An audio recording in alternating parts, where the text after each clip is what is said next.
Well, welcome to High School Sports on the Hartford Cable Network. I'm Don Morrison. Today, my great pleasure to be at Aberdeen High School. It's a very special day.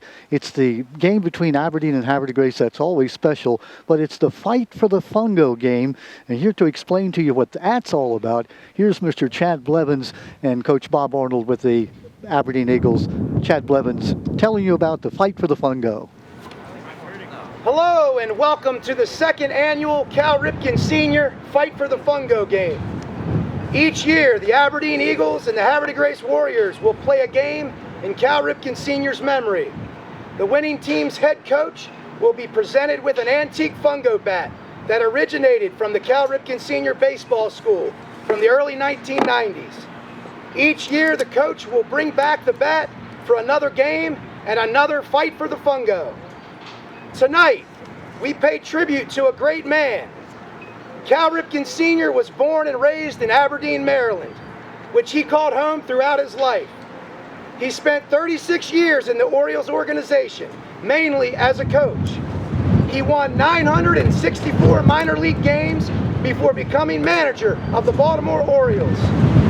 He was credited for sculpting his team's tradition of excellence known as the Oriole Way.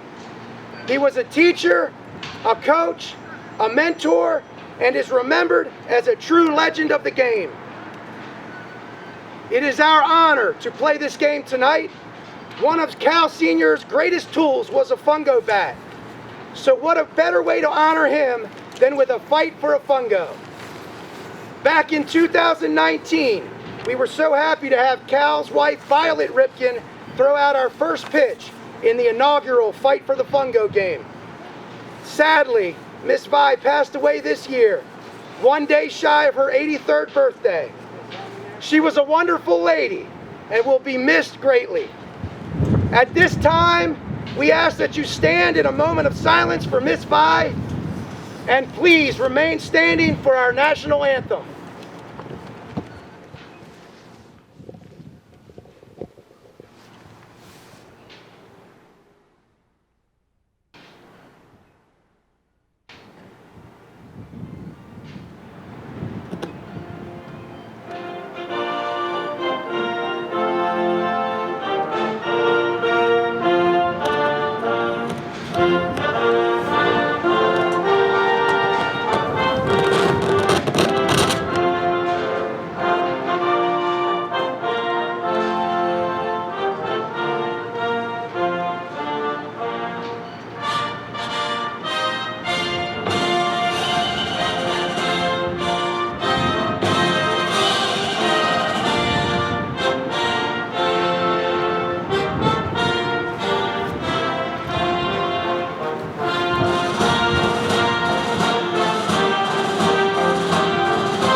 Well, very nice. Scott Elliott, welcome aboard. This is a special game. It is the Fight for the Fungo. I mean, this goes back to the time when the Aberdeen, I should say the Havre de Grace coaching staff was at the Cal Ripken camps back at Mount St. Mary's, going back to the 1990s.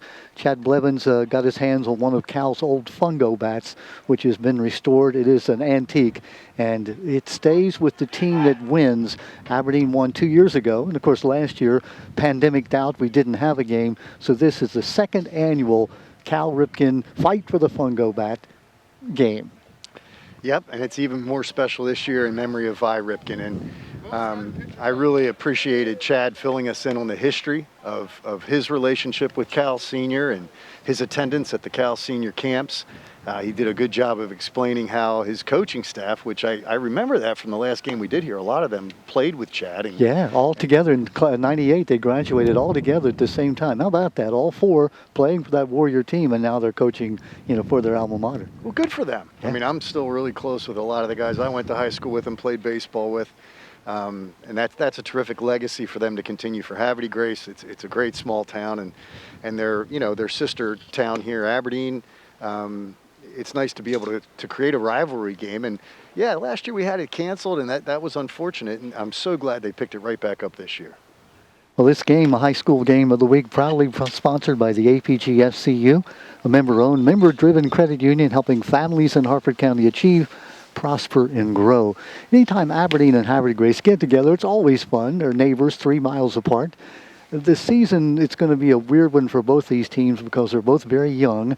You know, they come in with a record of 1-2 and also a record of 0-2. So they're looking to try to be able to come together and win something. Havre Grace 1-2. They did win their last game 11-1 this past Wednesday against Elkton after having lost their first 2 games of the year. So they're looking to try to continue that winning streak. Sure, and it's, you know, great to be out and playing again. I really missed doing the broadcast with you last year, and I'm sure these guys miss playing. Well, we're all ready to go now. Connor Ignazi is going to lead off. He's the center fielder for Havre Grace, a senior, one of the few seniors on this team. The pitching is going to be done by Isaiah Coxon. He is a senior, a switch hitter when he bats, but I'm told that he throws in the high 80s, so it should be fun watching. Swung on and missed on that first pitch. Battery is Ryan Brenniger, a freshman catcher. And Scott, you know, as a catcher, boy, you want experience back there. We don't have experience, but we do have a very, I want to say, fiery sort of a kid as the catcher. Fly ball into right field. Moving on it is Stevie Smith.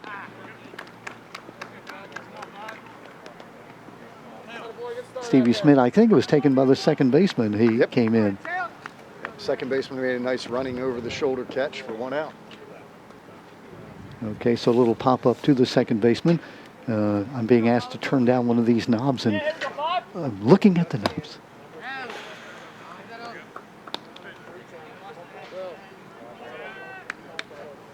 Okay, our second batter here, Taylor Blevins. Taylor Blevins, a second baseman, number 5. He's a freshman also. So I imagine this is Coach Chad's son. It is, yeah. Hitting in the second spot today. Don't have any stats on these guys. Well, the season's got to be pretty new. There's a shot into the right field sector. No, the second baseman moving on it, and he's going to get it too. So the second baseman, that's Tyler Kinney, a freshman. He's taking care of both of the first outs. So 2 pop-outs, 2 up, 2 down. That'll bring up pitcher Frank Ciano. Set that infield for you. Tyler Sampson, Brian Langdon, Tyler Kinney, and Sean Diener at first base from third to first. Outfield, KJ Miller, Will Hagan, and Stevie Smith. Pitcher, as we've talked about, Isaiah Coxon. Ryan Brenniger is the catcher, and that sets the Aberdeen field for you. Of course, this is the Cal Ripken Senior Field. As we know, Cal Jr. gave $75,000 to build this field in memory of his dad. That was done back in 2001, so it is one of the nicer fields we have in the county. 1 ball, 2 strikes. Isaiah's gotten out ahead of hitters. He's definitely bringing it. They've all been bringing it to the right side. That was the 1-2 now. Sorry about that. Gave you the wrong count.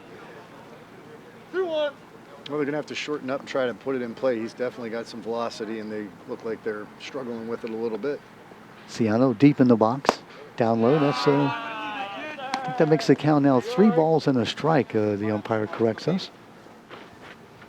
Umpires, Dave Stewart, the plate umpire. Daryl Jackson on the bases. 2 out, nobody on. Top of the first inning. Swung on the mist. A full count coming up. I'm liking the Coxon's motion. Nothing real elaborate. He just sort of turns on the rubber. Big kid, got nice size. Down low and outside, ball 4. That'll put 1 runner on first base. I could be wrong, but I think he pitched in this game 2 years ago as a sophomore. I noticed that form, and he was big as a sophomore, but he looks good. And that one got away from him, but that's a 2-out walk, which the coaches hate. But you know, he's going to have to bear down on Connor Hose now. Connor House? Yeah, Connor House, the right fielder, hitting a cleanup. We don't have a whole lot of stats on these kids, so I can't tell you much. And the other problem is, of course, they didn't play baseball last year because of the pandemic. Strike 1 as Coxon brings it.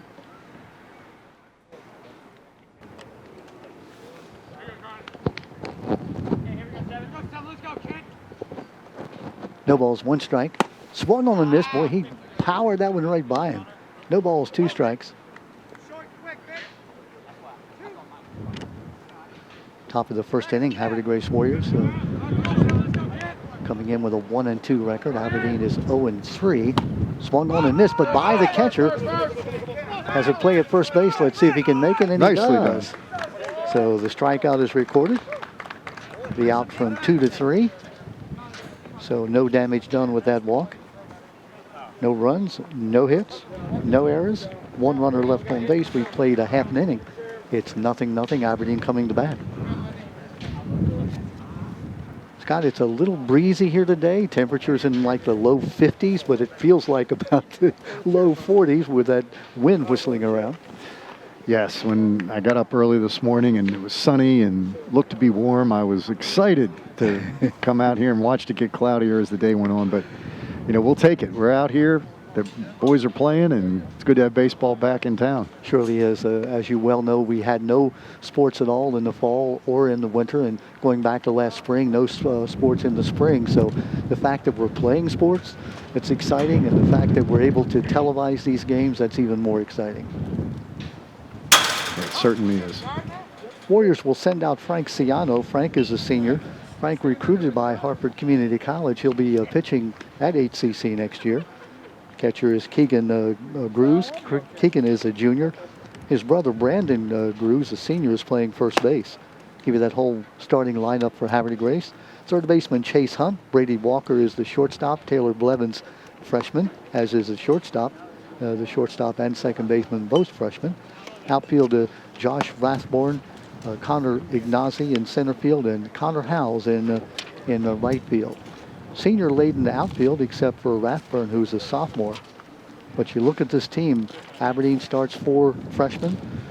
Havre Grace starts freshmen at shortstop and second base.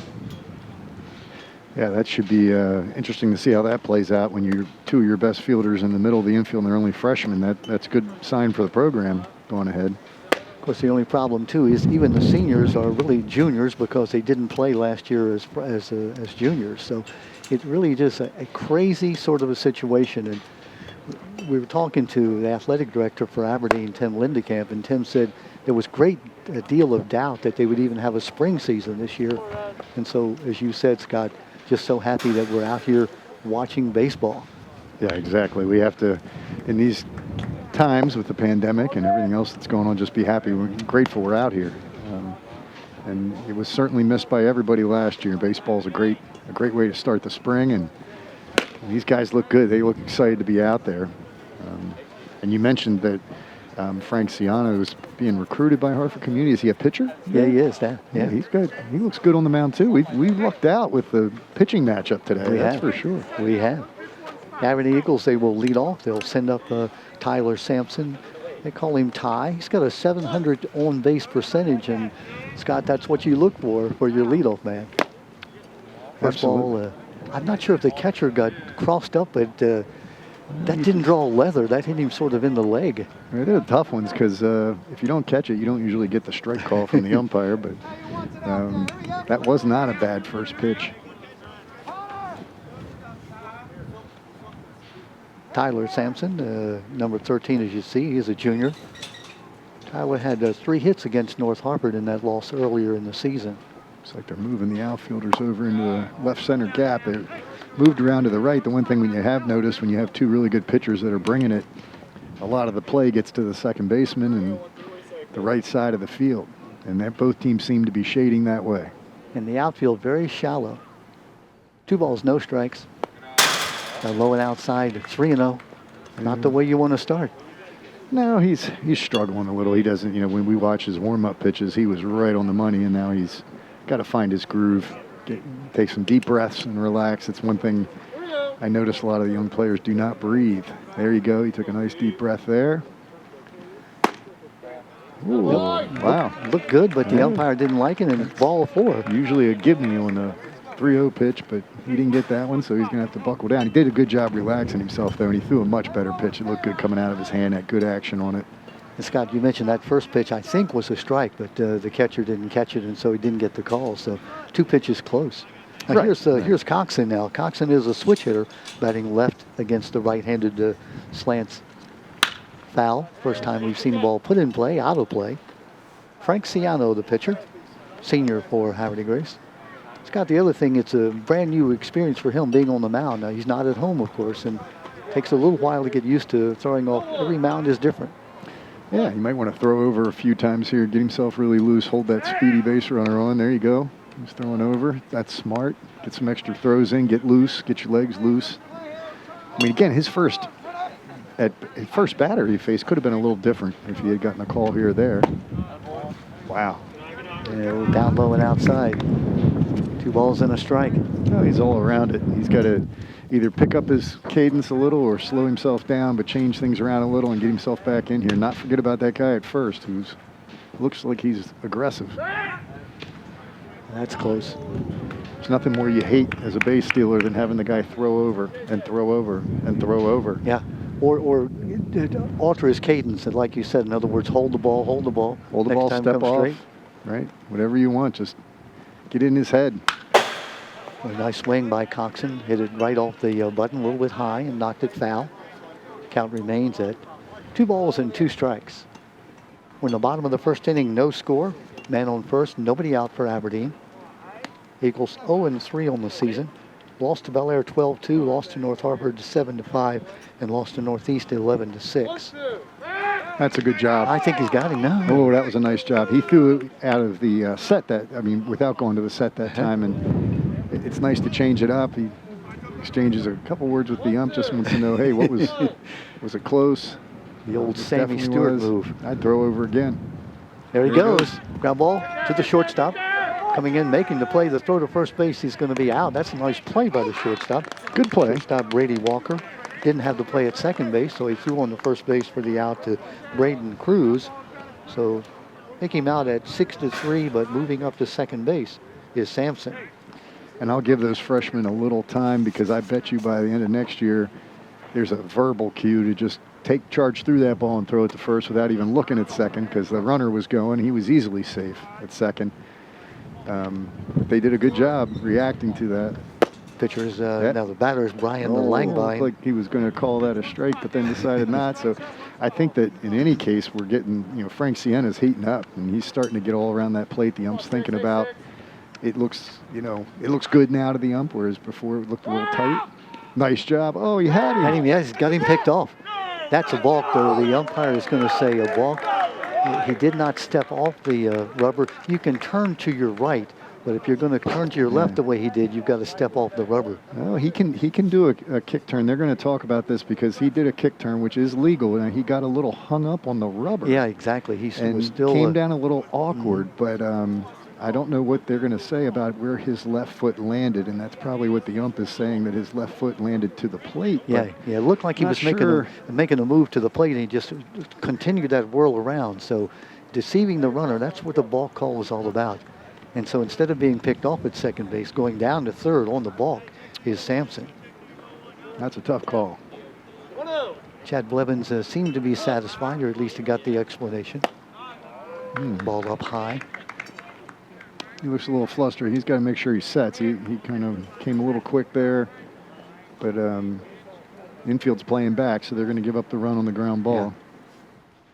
Yeah. Down low. We don't have a scoreboard, and the umpire yet now he gives us 3-0. 3 balls and no strikes. Langbine, by the way, is in the Science Math Academy here at Aberdeen. Has a 4.4 GPA, Scott. That's not bad. Ball 4, holding on at third base. Backstop is very close here, so it's going to have to be bouncing away for that runner to take a chance. 2 walks, 2 on, runners at first and third. Langbine on at first, Sampson on at third. Bringing up the cleanup hitter, Sean Diener. This is a good timeout by Coach Blevins. They look a little rattled. We noticed Frank Siena was settling in and looked good until he tried his inside turn kick to second, got a little hung up and had a ball called on him. So now he walks the next guy. Coach Blevins goes right out to talk to him.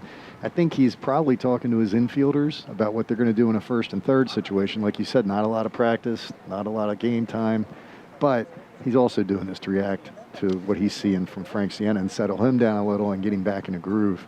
Well, very good, Scott. If you were the manager, would you want to cut the runner off at home, or would you look for the double play, or would you like to try to prevent the big inning by getting the out? every coach has their own style and their own preference, and he's got freshmen on the shortstop and second base. So it depends on their capability. I mean, the aggressive coach from a defensive posture sets up a play where he's going to cut that run down if they can.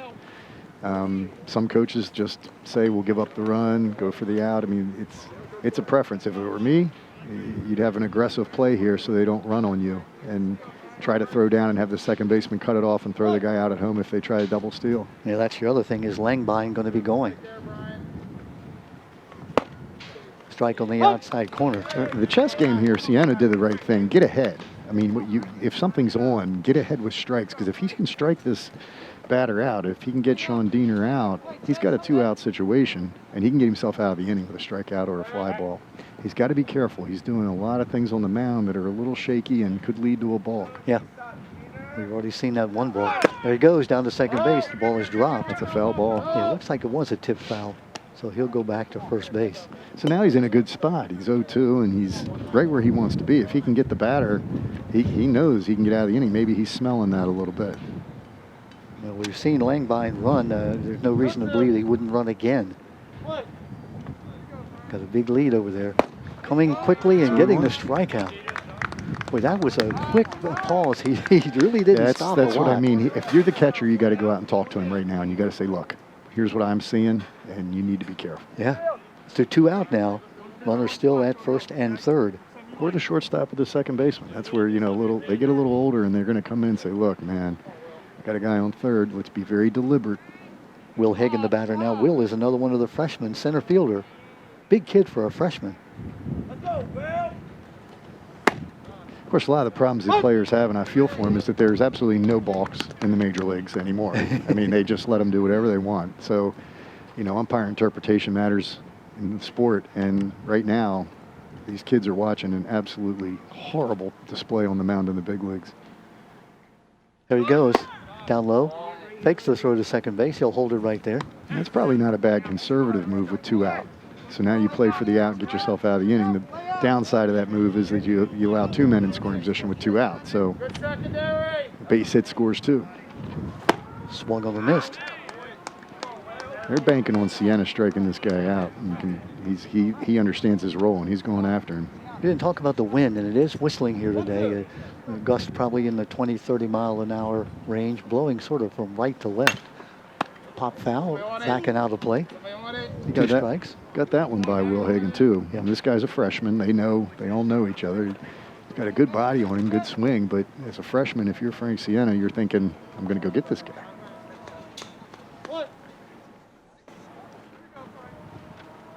Big pitch. Swung on and missed. He got him, and he got out of the inning. Boy, that's a big strikeout. Down in the zone, then take one up a little, and it's hard to adjust to. No runs, no hits, no errors. 2 runners are left on base. We played 1 full inning of play now. Score nothing, Aberdeen Havre Grace. I'm impressed with the way that the pitcher, Frank Siano, got in trouble, but he didn't panic. No, it's that senior leadership, right? And the coach, you give a little tip of your hat to Coach Blevins. He went out at the right time, and everything after the time he went to the mound, everything turned out okay. Yeah. So that's not a coincidence in the game. And Aberdeen had a chance to get ahead early, but in the chess game, Havre Grace outmaneuvered them and got out of the inning, which is good. Now they got to build on that momentum, get a guy on, and try to score some runs.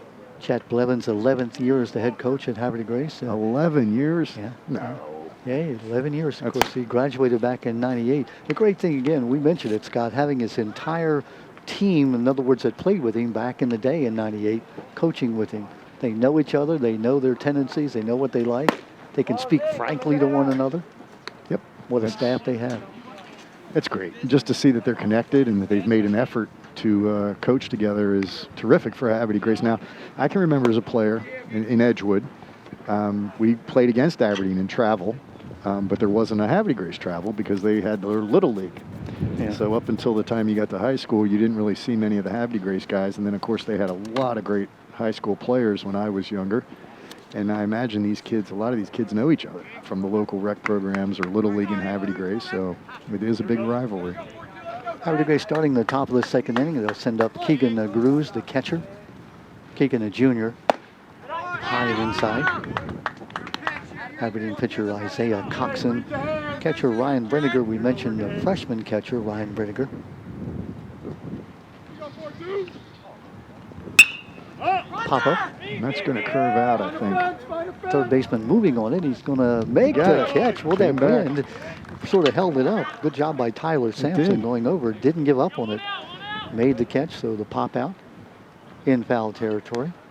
One out. Brings up Braden Cruz, the brother of Keegan Cruz, whom we just saw. Braden a senior, Keegan a junior. So we've had every bat on the ball so far has been a pop-up from the Havre Grace side. Swung on and missed. They have to be impressed with Coxon. He is just bringing it right now. He is, and he has a shorter stride. They seem to be getting under the ball, obviously. Bit of a change. Yeah. Took a lot off at that time, outside. 1-1. We're at Cal Ripken Senior Field in Aberdeen. Field was built back in 2001. 1-2 now. Was here the day that Cal Jr. came and dedicated this field, and he really got all choked up and couldn't speak because he talked about the memory of his dad who passed in '99. Swung on and missed. Can only imagine. I mean, these guys, they're the legends of Harford County baseball, and you know, everything Cal's done for the county baseball-wise here at his own high school field, and also with the complex that he did has been a great benefit for the legacy that comes after him. Brady Walker, the batter. Brady, another freshman, shortstop. Now, Don, you coached here, right? I did, yeah, back in the 70s, Was the field oriented this way? It was turned, wasn't it? It was the exact opposite. You hit from down near Bakerfield Elementary and hit back toward the school. Right, it was over there. It was home plate. Yeah. I do remember that. So that left field fence would have been out there by the shed. Well, we didn't have a fence, so it was an open field. It was nothing like this. So it was open. I think they had a fence by the time I played. Maybe they did. Not sure. I think it was short in left field. That's why I mentioned it. Strike on the outside corner. I was here one day, not coaching, when Jeff Grant's a great player for Bel Air, who hit the school on the fly, about 400 feet. Jeff, who went to South Carolina to play football and baseball. Quarterback, right? Yeah, he had that, what they call the greatest Harford County football game ever, where he quarterbacked against Al Neville, and it went down to the last play. Back in 1969, you're right. Yep. And I think, as I've heard that story told, I remember my father wanting to go see it, but I do remember apparently there was a last-second pass play that didn't get completed. They were just going back and forth, and it was a touchdown pass, but didn't get completed, and that's how the game ended. So. Yeah, I think it was like 31-29, something like that. Ball four now, so a two-out walk to Walker. There was a late call, late strike three. Oh, whoa. Called him out. My goodness, it looked like he had given the walk call, but no. Make it 3 up and 3 down. Sorry about that, Mr. Coxon. I didn't mean to take a strikeout away from you. He's now fanned 3 here in an inning and a half. We've got a pitcher's duel. No runs, no hits, no errors, nobody left on base. We have played an inning and a half. Nothing is the score. And I think you're right. This is what we expected. Both these pitchers are aces. These kids are, at the top of their game. So, there's a lot of freshmen around, but the two pitchers are both seniors, and, they've been around. They know how to pitch, and they're showing it right now. And the pitchers are always ahead of the batters early in the season. It's so cold. Who wants to hit the ball when it's this cold? It's different. You have to get used to it, and that's why, the one I have coached on this field before, and it's not a good field for third baseman. It's get the ball down. Let's make them. I know that kids today don't want to bunt because, again, they watch the major leaguers who I don't think know how to bunt, and they just swing for the fences. Well, you're not reaching the fences here. The fences are, a good 300 feet down the lines, and 345 into the alleys. And the wind, which is swirling, it was blowing in. Now it's blowing out, but I still don't think you're going to see any long shots today. No, and let's get the ball on the ground. Both teams need to kind of take the temperature of this game. It started out as a pitcher's duel, so let's get some runners on. Now, when they've had runners on, they've been threats. The one thing both pitchers seem to struggle with is men on. So I think they need to adjust the game plan here and do what it takes to get some runners on. Stevie Smith will lead it off, the number 6 hitter, right fielder. Senior on the team, one of the few seniors. And I keep emphasizing he's more a junior than a senior since he didn't get to play last year. Crowding the plate. Right up on that plate. That's something you don't see a whole lot anymore. And he's not got the open stance that you're accustomed to seeing. He's pretty square to the plate. Well, they always say guys that crowd the plate and are closed like to pull the ball. Yeah, that's what they're telling you. They're pretty much making everything an inside pitch by getting up on the plate. Yep. So, 2 balls and no strikes. See how they pitch to it, see how they defend it. Pitcher Ciano's survived that first inning jungle that he was in. Runners at second and third, only 1 out. 2-1 to count now to Smith. Yeah, it looks like the third base coach is giving what I would say some body language cues for a bunt. Strike right down the middle. 2-2 now. Looked like he was thinking about squaring. Yeah, because he saw what the coach did, and he was reacted to it. He wasn't committed as the coach wanted him to be, I guess. So Chase Hunt, the third baseman, backing off now. Yeah, he's got 2 strikes on him. That's the only bad thing. If you're going to bunt it. But swung on and missed. Right on by him. Take 0-2. You're putting yourself in a hole. That's 3 Ks for Ciano now. Second batter here in the bottom of the second, Tyler Kinney, a freshman. Another one of those SMA kids, Science Math Academy. Plays on a travel soccer team, so he's a young athlete. Another freshman second baseman. Mm-hmm. A lot of young players on both these teams. Down low, skipping right on past the catcher. Looks like he's a little mad at himself there. He wanted to get ahead, but he just hung on to that one a little too long. Maybe didn't like his stride. He's done a good job settling himself down now, so let's see if he can get back on top. This wind gust or something everybody's dealing with. They really are, and you can see pitcher Ciano taking his time.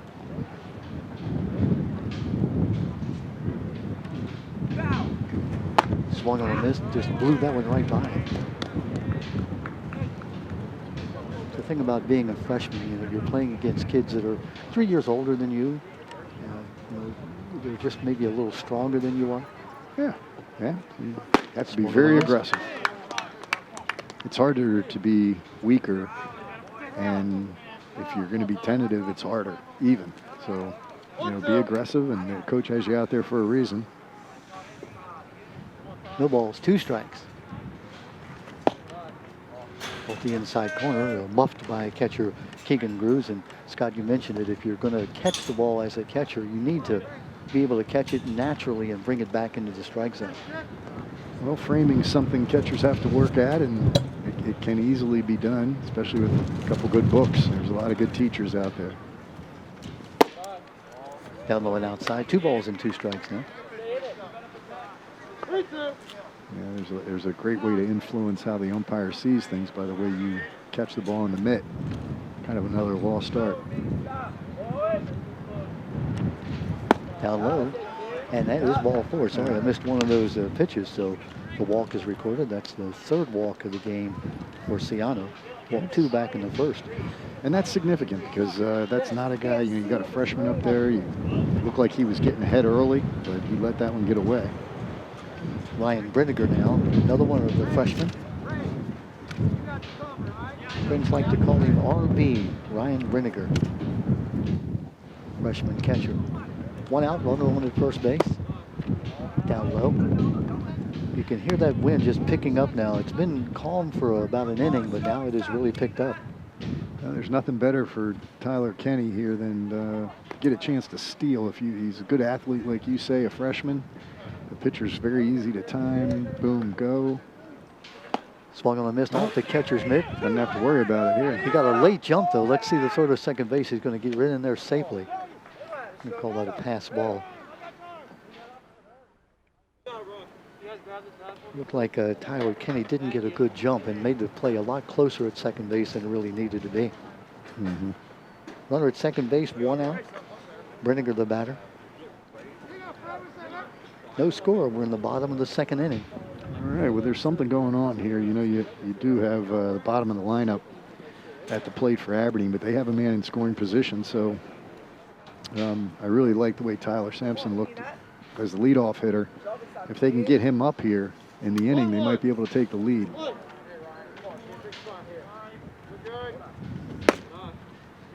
Strike right at the knees. Frank Ciano, he's having none of it. He's going to work right ahead, and that's smart. Get ahead with strikes.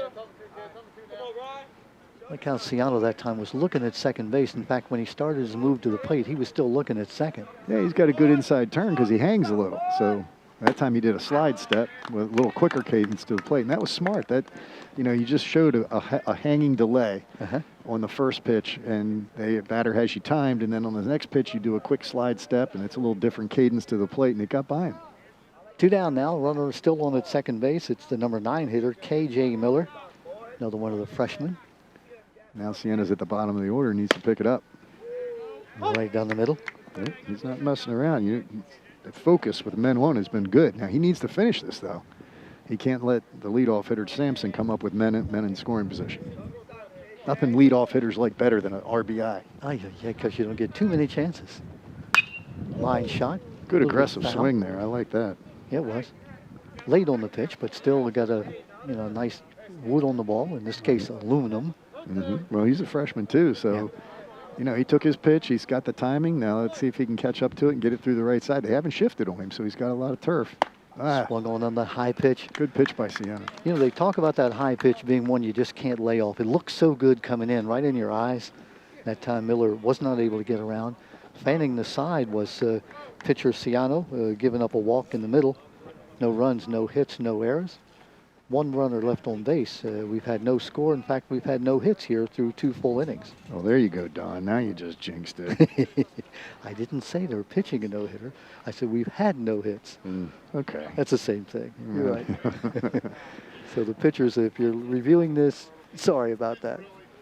Yeah, that's people are sitting around saying, what is that all about? The old days, the philosophy was you're pitching a no-hitter, you never said anything to the pitcher. But, of course, if you were the opposition, you would say, oh, you're pitching a no-hitter, are you? Right. Trying to get in their heads. In this case, no one's saying it. So Isaiah Coxon will be calling you after the game if there's a hit this inning. I'll tell you that.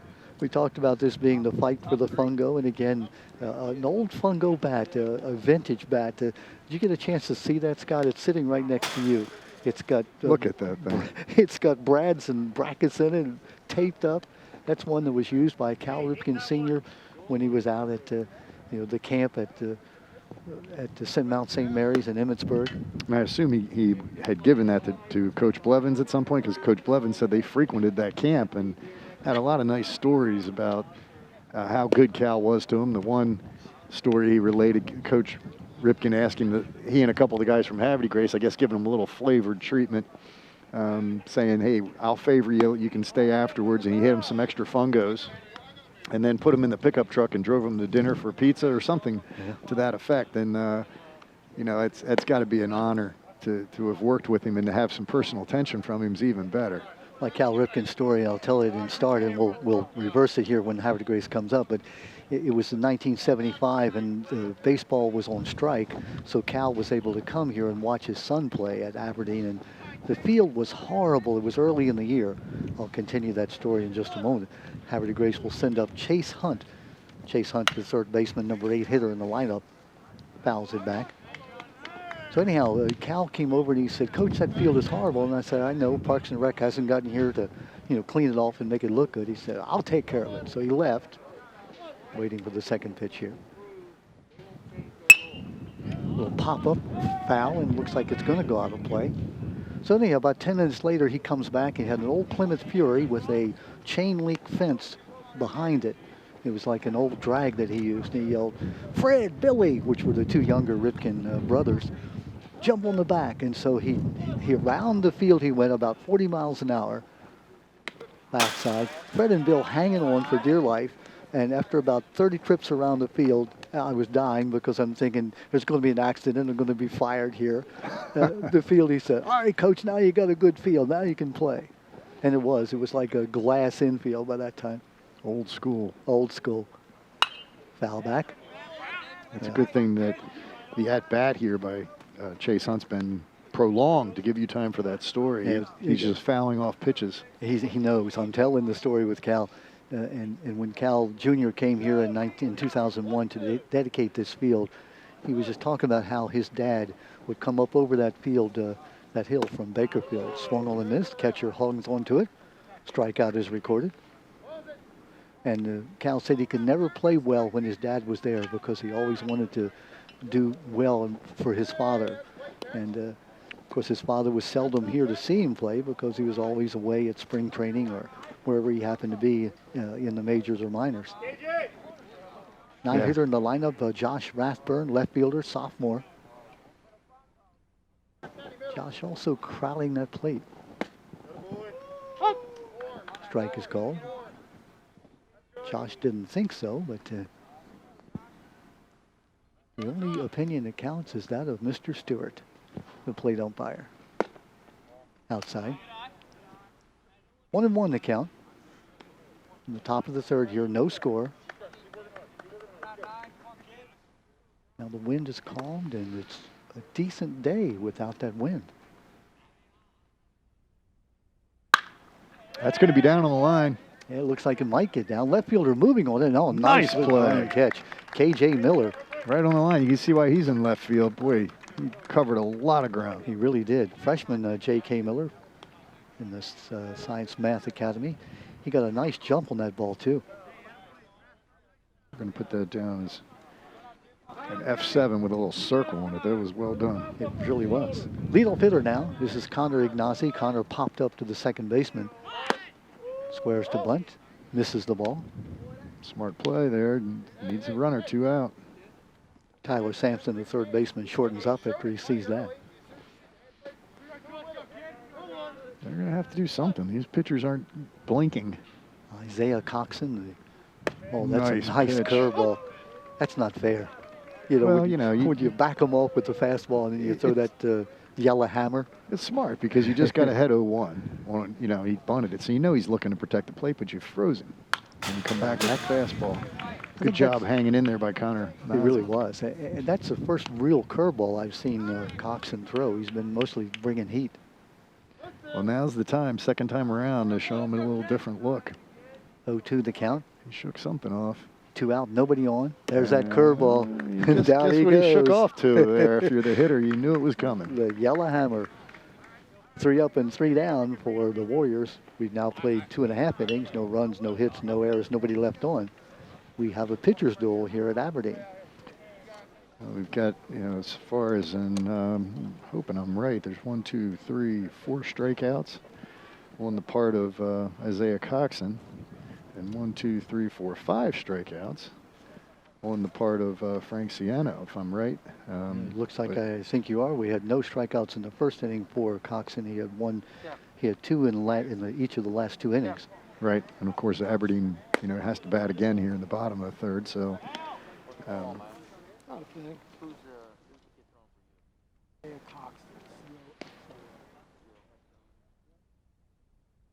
This high school game brought to you proudly by the APG FCU. It's a member-owned, member-driven credit union helping families in Harford County achieve, prosper, and grow. The fight for the fungo, and again, the concept is you win this game, you keep the fungo bat in your possession for an entire year. Aberdeen got a bonus. They won that game we did here a couple of years ago in 2019, right, 14-2 in a rout, and they've kept that fungo bat now for the last 2 years. That's right. They got a little extra bonus in there. We didn't know that. Without even earning it, they got to keep it. I remember Mrs. Ripken coming to that game for the presentation. That was terrific. She sat out and enjoyed the game. And we're going to, my annual Home Runs for the Homeless event is going to honor Vi this year. Wonderful. So, yeah. The Home Runs for the Homeless benefits Hartford Family House in Aberdeen, which is a family homeless shelter. And they work closely with the Boys and Girls Club in Aberdeen, which, of course, was Vi Ripken's charity of favor. And she did a great job with that. Chad mentioned that she'd been very involved with everything in this community. Yeah, she was here. She, along with Ellie and Austin Ripken, were here at that game, inaugural fight for the fungo. So we'll start now the bottom of the third, and Tyler Sampson, the leadoff hitter, will start it out for Aberdeen. He got on a walk, stole a base, moved up on a ball, got stranded at third base in the first inning. There's the bunt. Moving on it quickly. And the play, Ciano to first base. Bunt just a little bit too hard and a little too close to the pitcher. Good job by Ciano coming off and making the play. Yeah, of all the places here to bunt it, that's the worst place because it's so thick that the chances of that bunt getting by the pitcher and to the second baseman, which is ideally where you want it, it's slim to none. The grass is going to cut it down. On the third base side, you got a lot of jagged cuts and some holes, and that's a good place to bunt. Coxon. That's that nice slow curveball by Ciano. Doesn't get the call. He grounded out to shortstop, did Coxon, on the fielder's choice back in the first inning. Well, he's in a hitter's count here, so he'll probably get a fastball. This is the one to probably lace. Off the inside corner. Yeah, he was stalking it. That's good. Now he's in 2-0 count. Good job by Keegan Cruz. He kind of held it there and gave Dave Stewart a chance to look at it. Dave said, nah, I thought it was inside, and it stayed inside. 2 balls, no strikes. Swung on and missed. Boy, he was looking for the downs on that one. Yeah, just a little undisciplined. That pitch was up and hard to hit. It could be a 3-0 count right now. Instead, he's opened the door here for Frank Ciano to come back and get him out. That open stance that you see most left-handed hitters doing these days. Just a bit low. Yeah, just missed. Looks like umpire Dave Stewart is not giving that low pitch. We've had several that have been borderline. 3 balls, 1 strike. 1 out, nobody on. Down low, ball 4. 3rd walk of the game for Frank Ciano. 1 out now, bring us up to number 3 hitter in the lineup, Brian Langbine. Brian, who walked in the first inning, got to second base, but was stranded there on 2 strikeouts by Ciano. Well, this is a smart guy, right? So we're going to see what they got going. You need to generate something here in the middle of your lineup. So if you got a smart hitter up, you got a pitcher with a man on. Last time they got a man on, they got him around. So let's see what they've got going on. They need to bring their best right here. Down low, blocked. Good job by Cruz.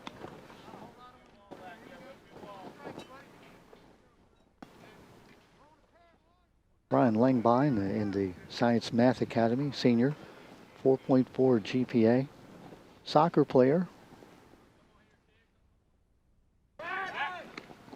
Back safely at first base. About a 281 as a sophomore, and again, remember he did not get to play as a junior, so that was his experience as a varsity player. Batting 3 in the lineup. There he goes. There he goes. Throw down to second base. He is going to be safe as he slides in under the throw. So a bit high. Stolen base for Coxon. That was close. And now they got a man in scoring position. What was the call on that, Don? Was it a ball? I believe it was. Yeah, 1-1 is the count. Oh, 1-1, okay. Well, now we get interesting. We're definitely going to see Brian Langbine probably turn loose on a pitch if it's a strike. Swung on that inside fastball. Impressed with both these pitchers. They're moving the ball around.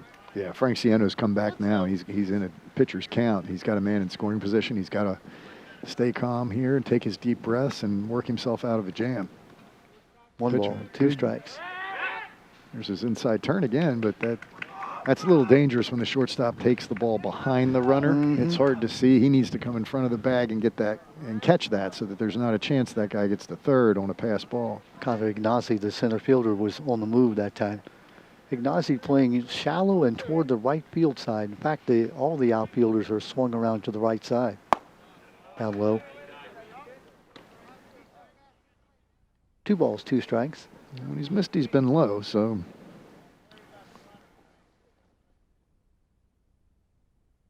No score. We're in the bottom of the 3rd inning. On the outside corner. Nice pitch. That was a nice pitch. Too close to take. Yeah, it may have been a couple inches outside, but with 2 strikes, you got to be going. Yeah, with the man in scoring position, you need to kind of really expand your zone a little, especially as a number 3 hitter, and look to drive that run in. Here's Sean Diener now, the cleanup hitter. He fanned back in the first inning. Remember, he was up with runners at 2nd and 3rd. Both he and the next hitter, Will Hagan, both struck out.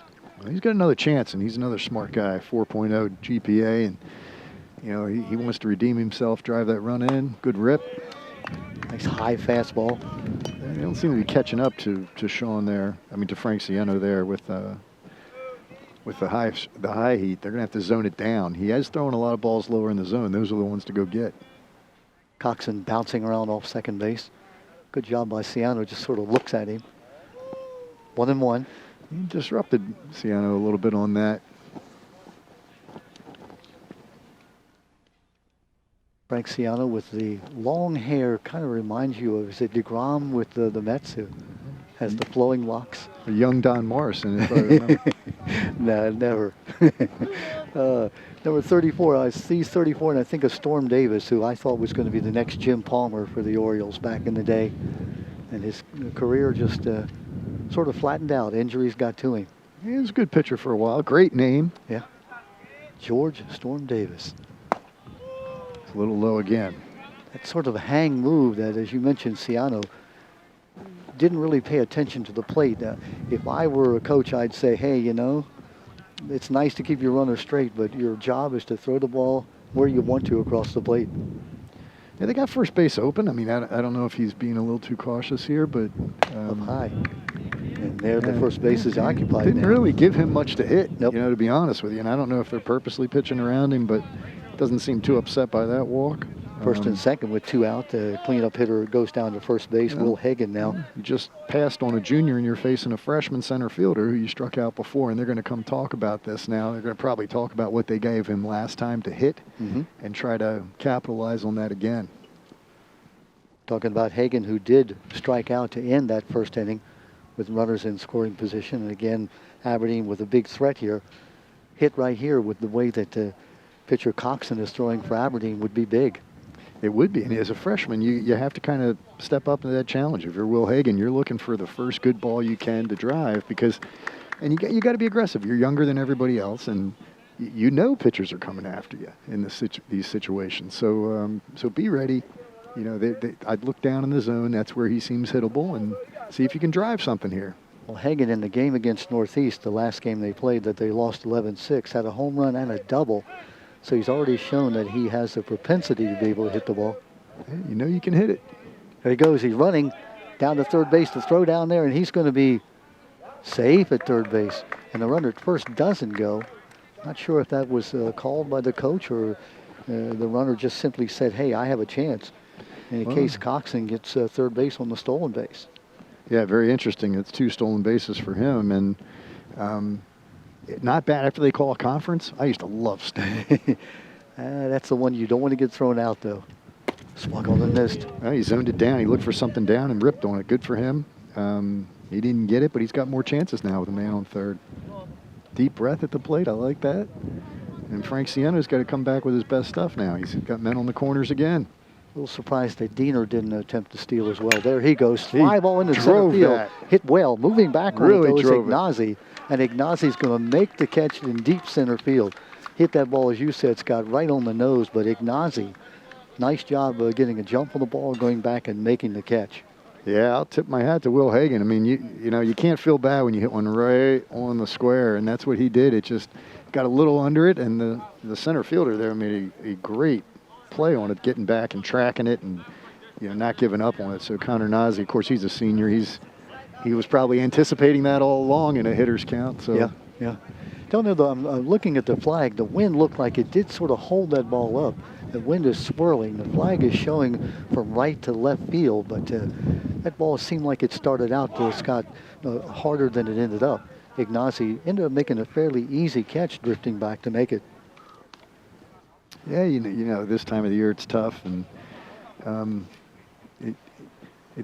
certainly excited to see a pitcher's duel. I mean, that's really, really good for Hartford County baseball when you got 2 quality pitchers going at it here like this. So I hope they could be on pitch counts this early in the season, so they might not go too many more innings. But we're into the 4th, and the game's moving quickly, and it's fun. It is. It's exciting to be in tight games. Scott, do you like the rule now where the major leagues in the extra innings put a runner on at second base to start out?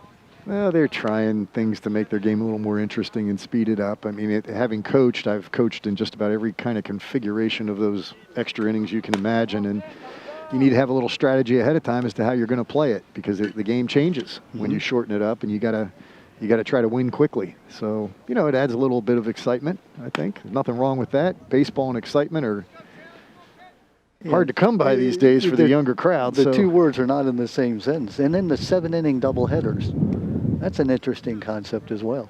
Oh yeah, they need to pick the game up. There's no doubt these guys. And if I see one more sign relayed from a coach to a catcher who relays it to the pitcher, I mean, oh my God, you're in the big leagues. Make a decision and go with it. It just takes them too long to do things. Top of the 4th inning, Taylor Blevins, the number 2 hitter, the coach's son. Line shot into center field, moving as the center fielder and making the catch. That ball was hit right on the nose. Will Hagen, though. Yeah, Will Hagen was ready to go get it after what they did to him on the last one, so both center fielders make nice plays. Line drive on the first pitch out to center field. That's the loudest hit we've had, I think, all night. That was laced. Frank Ciano now the pitcher facing his opposite number. Ciano walked back in the 1st inning. Nice shot into center field. Moving in the gap. That it is in the gap and past the center fielder. That's really tagged, and even with high grass out there, he's going to get a triple. Turning second, heading for here comes third. the throw, though. It's low. Nice play there. There's no by backup. the third baseman. Okay. That ball was laced into left center field, so a triple for Frank Ciano. Hey, you got a good athlete there. I mean, it's helping yourself out as a pitcher when you can hit a triple with one out, right? 2 pitches and 2 line shots. The second one finding the grass. That ball went all the way out to the fence, about 365 feet away. Will Hagen had to go back and get it. Made a nice relay, but looks like we have that courtesy runner at third base. In high school ball, you can take your pitcher, your catcher out. Yeah, speed it up. Speed up. That's how I got my break in college baseball. Is that right? I was the speed up runner for the catcher. And luckily, Mark Lepnew hit 375 that year, so I got on base a lot. Was able to steal. I'm looking for the number. Looks like 20, Ryan Hops. Ryan, the son of Danny Hops, who played on that last state championship team at Havre Grace back in 1988. Yeah, that's a good piece of trivia there. Third base, we have a man on third with just 1 out, and the cleanup hitter, Connor Howes at bat. Connor, and the ball gets by the catcher. Here comes the run, and he's going to get in safely. Boy, great job by Hops. He got a jump, and he did not hesitate and beat the throw from the catcher. So our first run of the game comes in on a wild pitch. You said Donnie Hops? Is that who you said? Was his father? Yeah, let me look at my notes here. I've got extensive notes handed me. You have, and if that's a good call, if that's who I'm thinking, he hit some of my home runs for the homeless Donnie event. Hops, a former Warrior alumni. He's a Hartford County sheriff, I believe, and I think he's right over there. How about that? There you go. Good, proud father there. They're on the board. And we have our first hit and our first run of the game. We do. Now they got a chance to, they get, 1 run's a breakthrough right now, right? Howes the batter, 1 ball, 1 strike. Down low and outside. At least Hops was ready. Now, you mentioned the short backstop here. When you come into the game cold, if you're mentally ready, you score on that play. If you're not mentally ready, the short backstop kind of tricks you, kind of freeze, and then it's over, right? Or worse, you hesitate and run into an out. But he was ready to go as soon as it squirted away. Good job. Line shot into center field, another base hit. And suddenly, Havre Grace has been hitting line drives here in this 4th inning. They found the right bat rack because they look like a totally different team right now. And it looks like the pitching coach going out, and you're going to talk about it, which is good. Slow the momentum here. That's... Connor Howes was right on that. They're not missing it. I mean, it even sounds good for an aluminum bat. That line drive that Taylor Blevins hit, the first man up here in this inning, right on the nose, and then the triple hit by Frank Ciano, and then Connor Howes now with that single. And Scott, you mentioned the runner Hops at third base. He did what you want a runner to do, and that is not run down and stop. His momentum was going forward. So when that ball got by the catcher, it was instantaneous. He was on the move. Yeah, you have to read that. What I used to teach players is if it trickles away, if it goes away slowly to a short backstop, you can score. Mm-hmm. It's the ones that come back hard and bounce right back to the catcher that you're in danger of. So his read was, hey, it kind of trickles away here, and I'm already moving forward. I got this. Give Coxon credit. He was in to catch the throw from the catcher, but it was never even close. No. The read, and it's a split second. Good decision, and Havre Grace is up 1-0, and they've only got one out. Another man on first, and Connor House. So Keegan Cruz has the time to get. You know, see if they can get him on the ropes, right? Keegan wearing that number 42 that we saw displayed yesterday in all the major leagues. Of course, Jackie Robinson on April the 15th broke the color barrier back in 1947. Good for him. He'll wear that with pride. Wear that proudly in Havre Grace. Was it, I guess, the big Yankee reliever, name escaping me, who was the last to wear number 42. Ground ball, third base, moving on it, making the play. Sampson, throw to second base for the out. Throw back to first base. He's safe. It was a close bang play. Yeah. Tough for that umpire because he makes the call at second base and then he has to turn and make the call at first base. So fielder's choice, it goes from 6-4, 5-4 actually. Runner at first base is Cruz. He's on there safely on the fielder's choice. 2 out now. That'll bring up Brandon Cruz. Brandon, the first baseman, a senior. So I assume they're brothers, right? They are, yeah. Brandon Fan Cousins back or in something? no, they're brothers. They are. The sun has come out here, and the day is very pleasant when the sun's out and the wind isn't blowing, which happens about 2 times this game so far. We'll take it. And it did. The weather report did show it getting sunnier as the day wore on. So. Yeah. 2 out now, runner on at first base.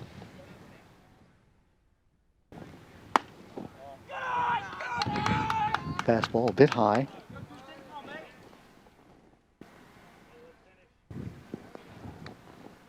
One nothing. The Warriors have taken the lead here in the top of the 4th inning.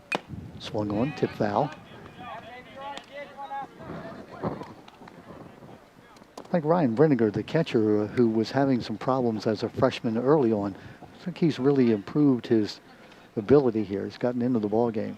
Well, catchers matter a lot. We've already seen some pass balls in certain situations. Oh, and that's a nice job by the runner. He faked out the catcher. He stopped and looked like the catcher had him picked up. And going on down is, and that is a... It's a speed-up runner right there, right? It is, yeah. So it's for Keegan Cruz, they brought in, he was the catcher, so they brought in a runner, number 20, or number 6, I'm sorry. number 6, and I'm looking for that number on my notes here. He knows what he's doing because he was ready to go. That's Noah Buchanan. Noah into the ball game. So give him a stolen base. You got to look at Havre Grace using everybody. They're both their speed-up runners that came in for the pitcher and for the catcher have made a difference. It's going again. Nice hard ground ball, foul at third base. He was running. He was stealing on that pitch too. Yeah, the Warriors have shown the aggressive ability here. Scored a run. Frank Ciano, the pitcher, got a triple. His designated runner, speed-up runner, Hops, scored the run, the only run of the ball game so far. Right. Now Buchanan's on at second base. And he's creating movement on that particular pitch. They were a little worried about him, so the shortstop second baseman did 2 bluff moves, but when the pitch went to the plate, they both were near the base. Yeah. So, the disadvantage was to Aberdeen. If that ball had been hit in the 6th hole, it would have been a hit. Again, Same thing again. Fly ball hit. left field, well high ball. Yeah, it's towering, but it's not going to stay fair. It doesn't. Wind blew it foul. Wind blowing from the right field sector to the left field sector. That ball was hit. It's carrying. It really carried too. Yeah, I think it got a boost from the wind. Brandon Cruz, who fanned back in the 2nd inning. Runner on in scoring position is Buchanan. I like this, the Havre Grace team using these speed-up runners as weapons. I mean, why not? Create some havoc. He's got a big lead. Yeah, that's a good step off. Nobody's holding him on that time, and he took advantage of it. Either verbal cued him or he knew to take an extra step.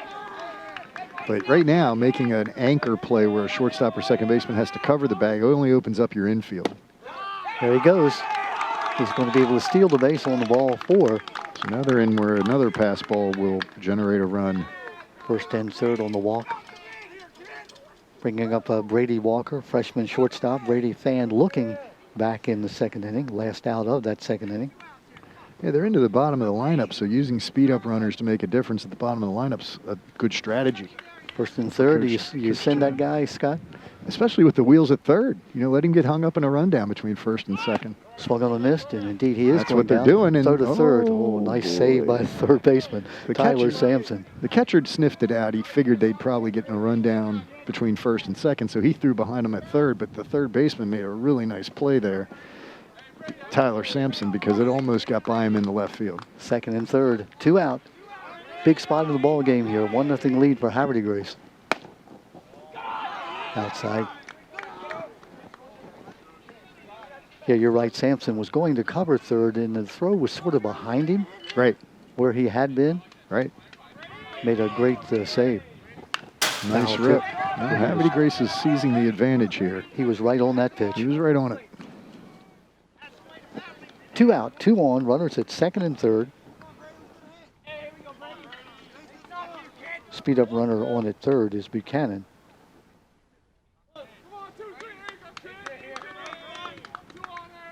Curveball. Nice curve, but it hung up high.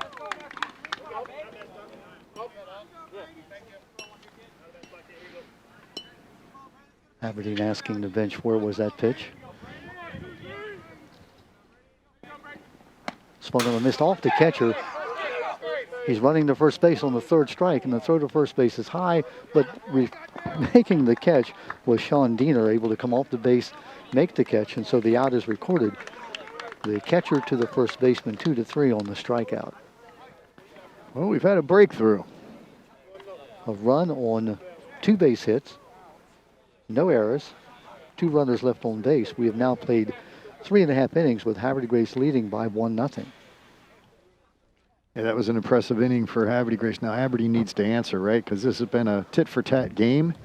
So Aberdeen needs to talk about it in the dugout and come out and get to Frank Ciano. They don't want, if Frank Ciano, I don't know how many, it's early in the season, so you don't know what the pitch counts are for these young pitchers. But, Frank Ciano, if it's close to his pitch count, if you try to get him in trouble now, you're in better shape when they do make the move.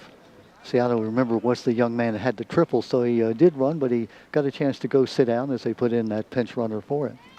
This high school game of the week, proudly sponsored by APG FCU. It's a member-owned and member-driven credit union helping families in Harford County achieve, prosper, and grow.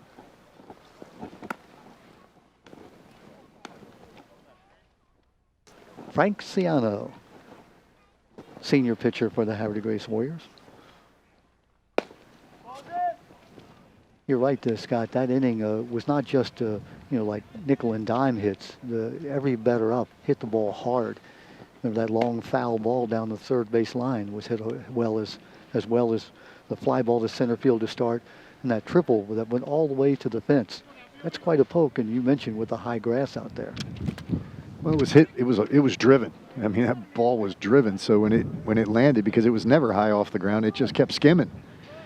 So let's see how Aberdeen answers here. They Stevie Schmidt leading them off, and 6, 7, and 8 coming up. Schmidt, who has fanned back in the second inning. you got to pitch with the lead here too. If you're Frank Ciano, you want to get ahead and get back in the dugout because your bats are hot.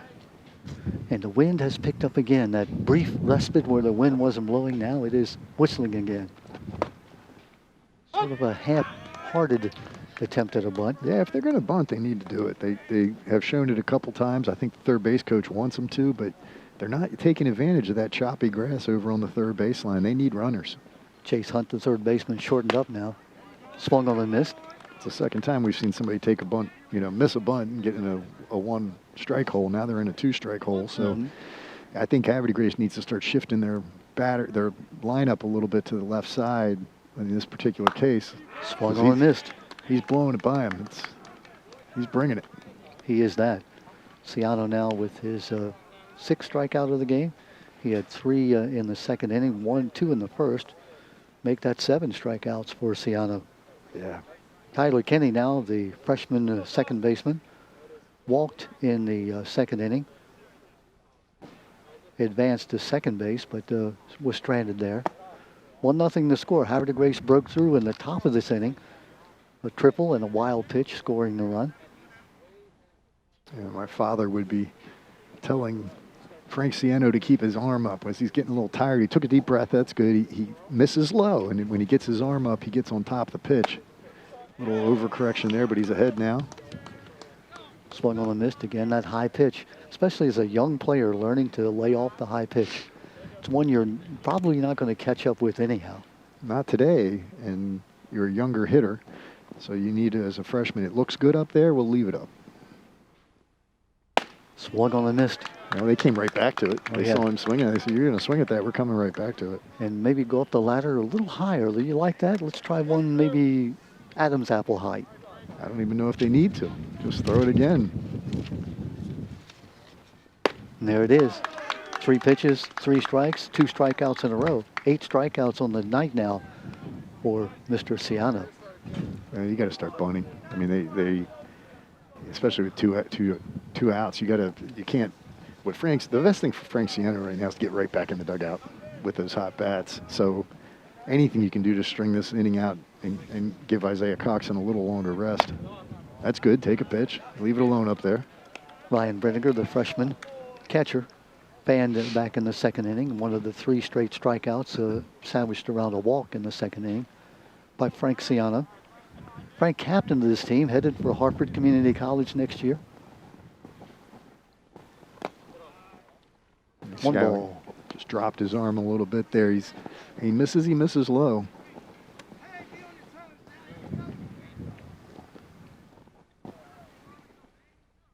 Brenniger, the number 8 hitter in the lineup.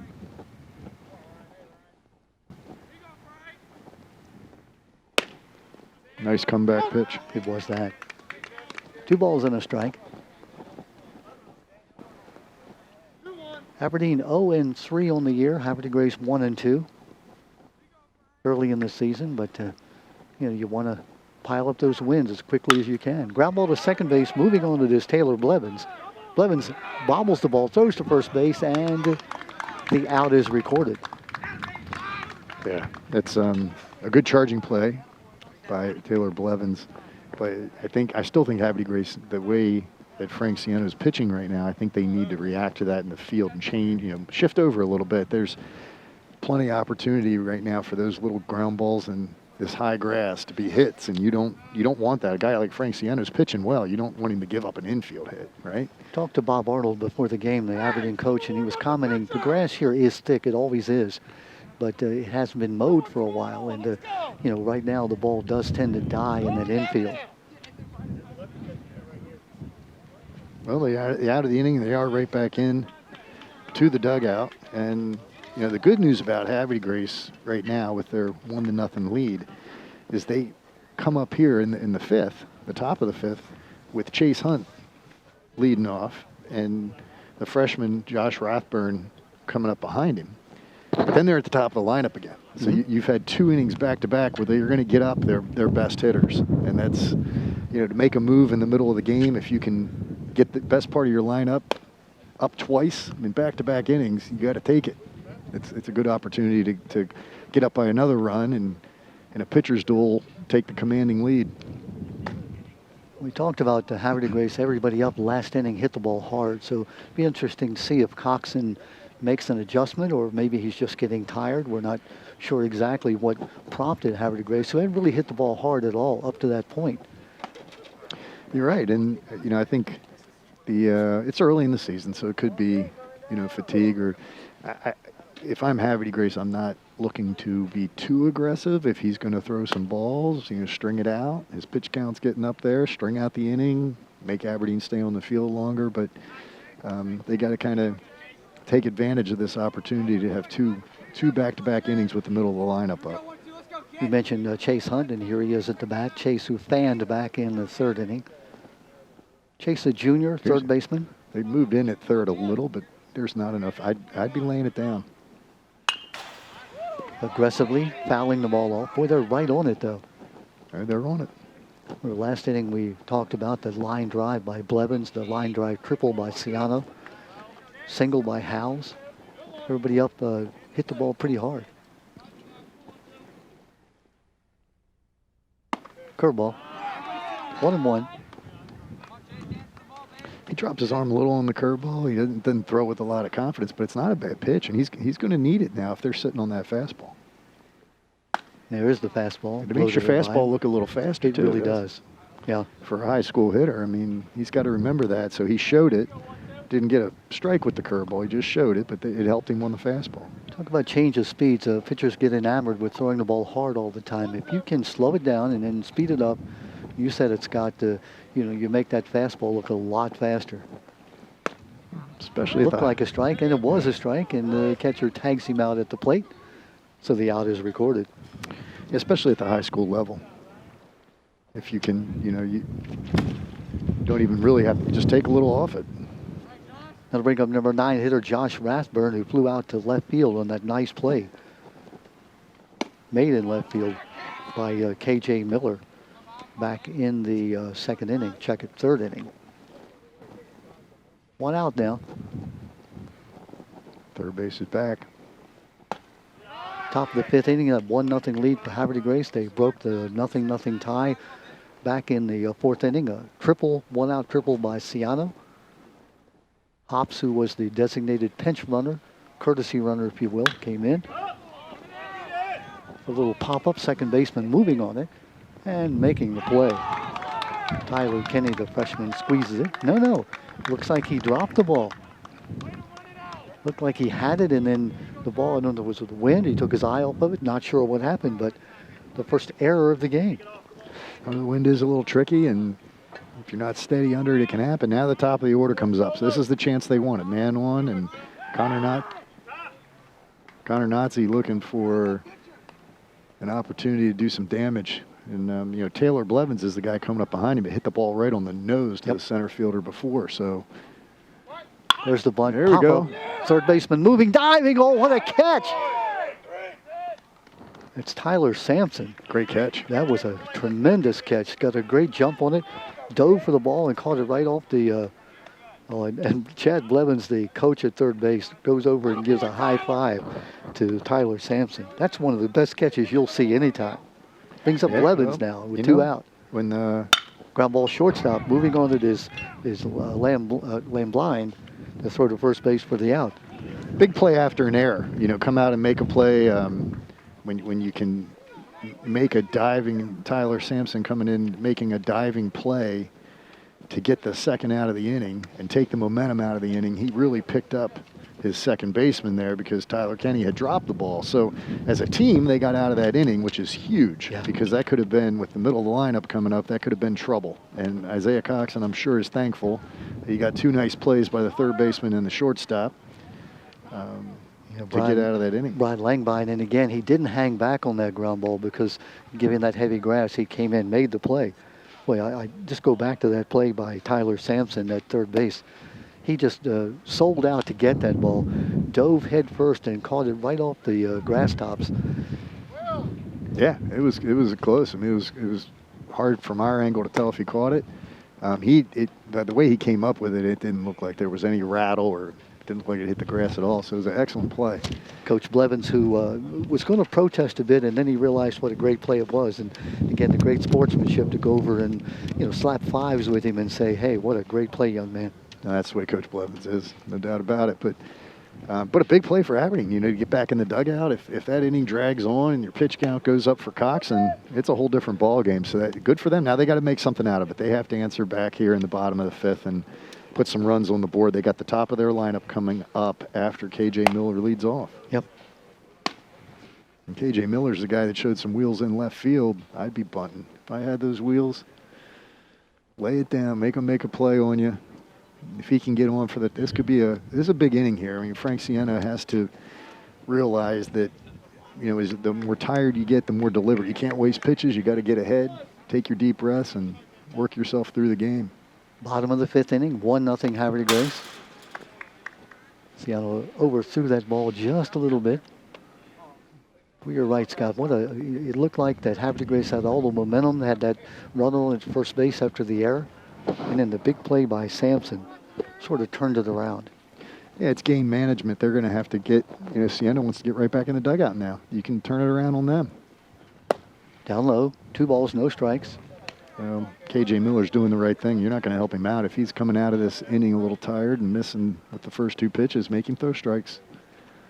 Yeah, I'm taking this pitch if I'm Sampson.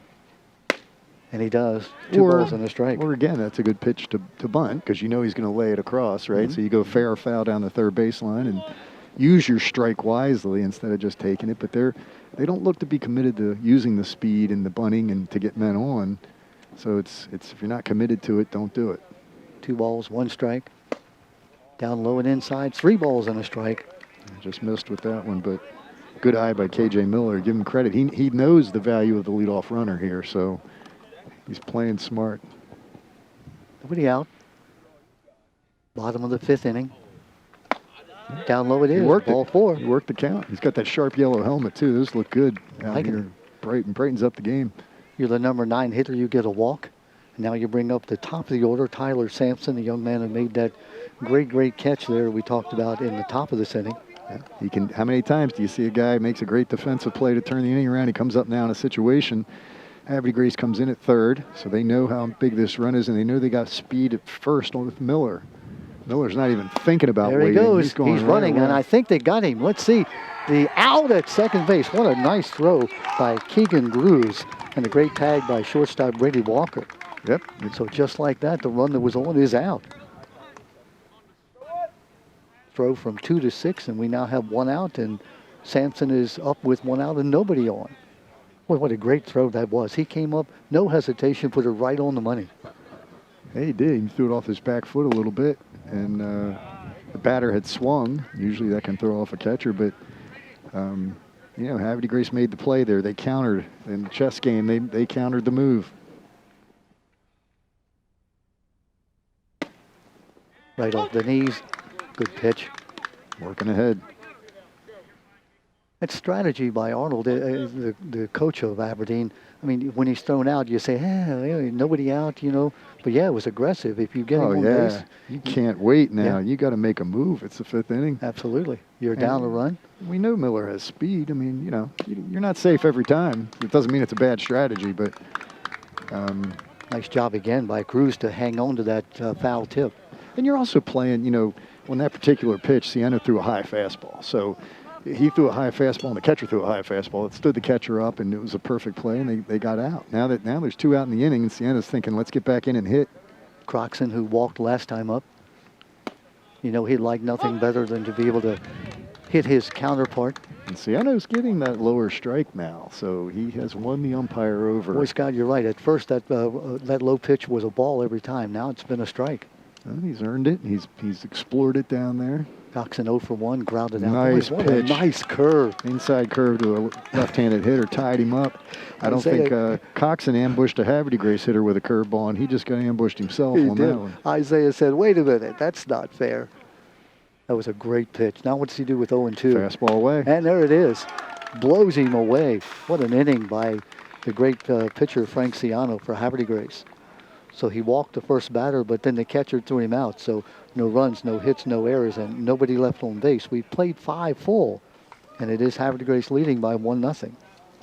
Yeah, and you're in a situation where when we talk about how in the baseball, and I think one of the things Major League is boring, but they don't try to change things up and win innings. And in that particular case, Aberdeen makes a great defensive play, comes in the dugout, gets the leadoff runner on. You could almost feel the momentum changing, and Havre Grace steals it right back away from him by throwing out a base runner and then striking 2 guys out. So, good for Frank Ciano. He sees the moment. Now he comes up to lead off the inning, and if I just hit a triple and struck out 2 guys, man, I'm going to be looking for a fastball here. I am pumped up. We love these pitchers' duels. Scott, some people say pitchers' duels, no excitement. But I know you and I like all the inside baseball. Oh, This high school game of the week is proudly sponsored by the APG FCU. It's a member-owned and member-driven credit union helping families in Harford County achieve, prosper, and grow.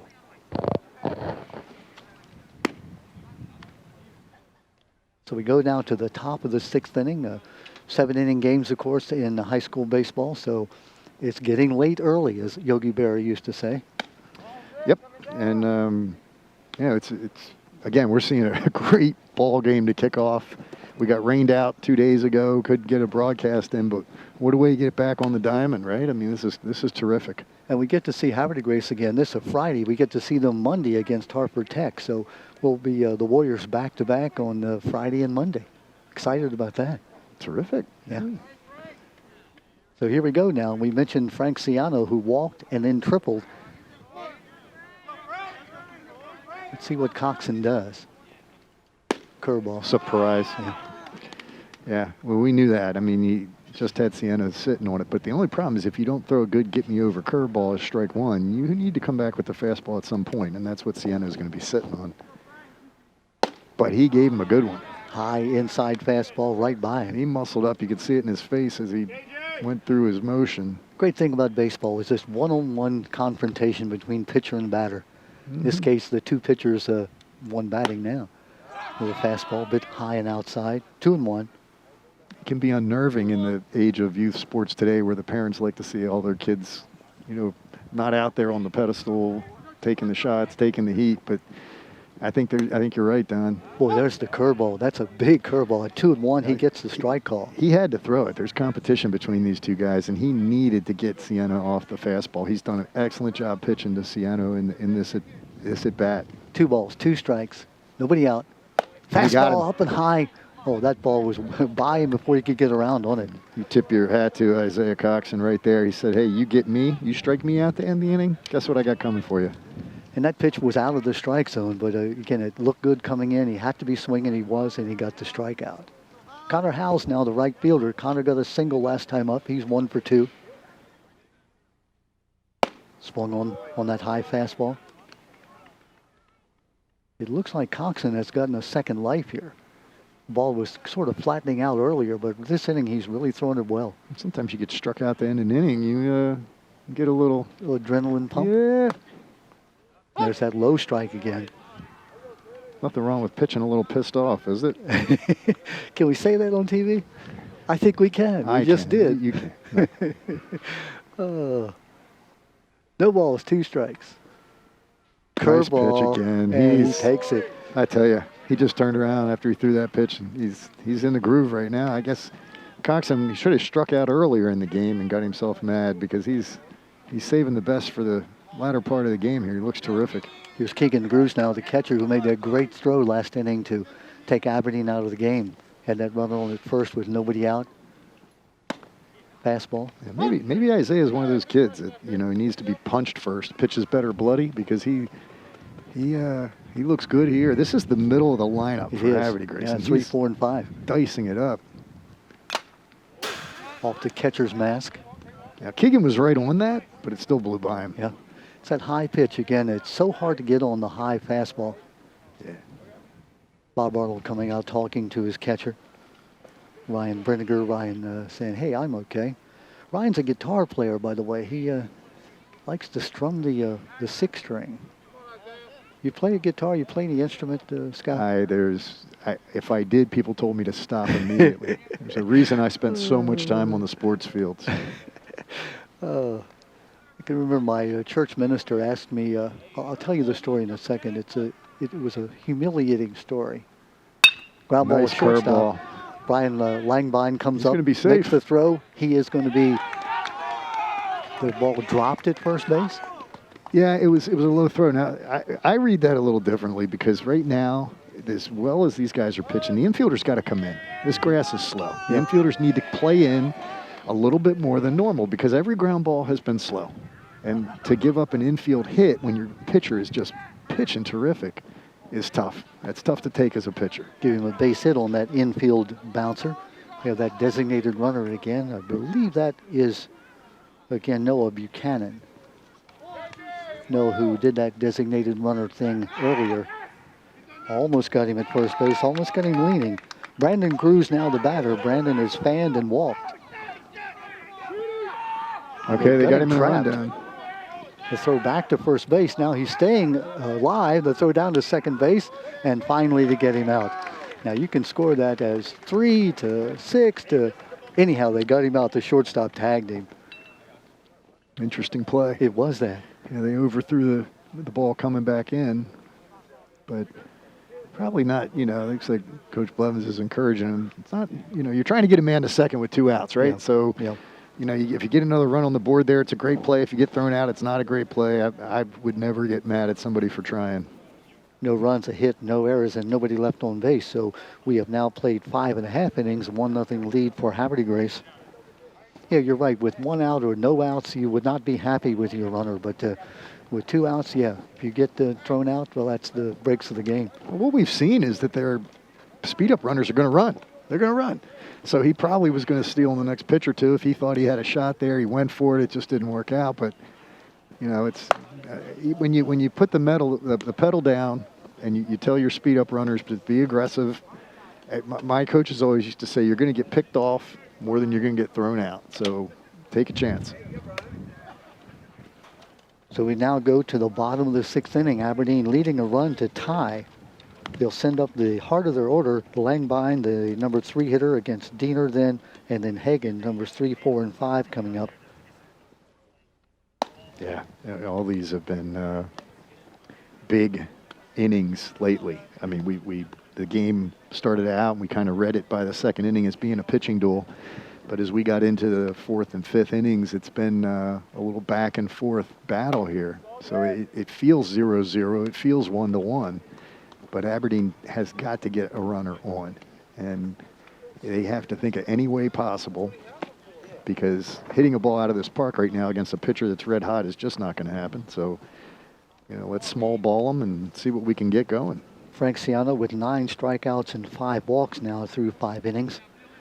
Going into the 6th inning, he'll be facing Langbein, who has walked and fanned.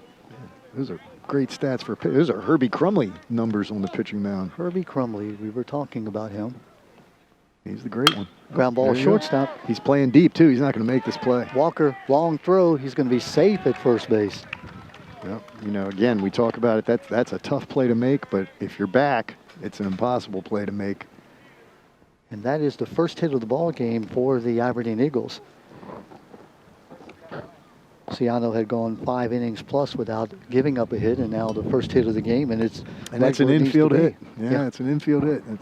Give Walker credit. He came in and tried to make the play, but you said he was playing perhaps too deep given this grass here. Yeah, it pushed him to his right, and he didn't backhand. He kind of got in front of it. It was a good play, but, it's turf play. That's a tough play to make on grass on this field late in the game.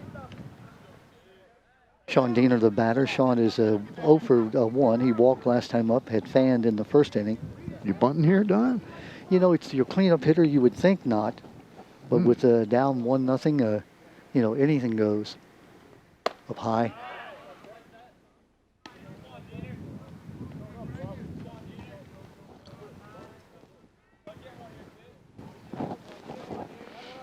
Well, it's Aberdeen.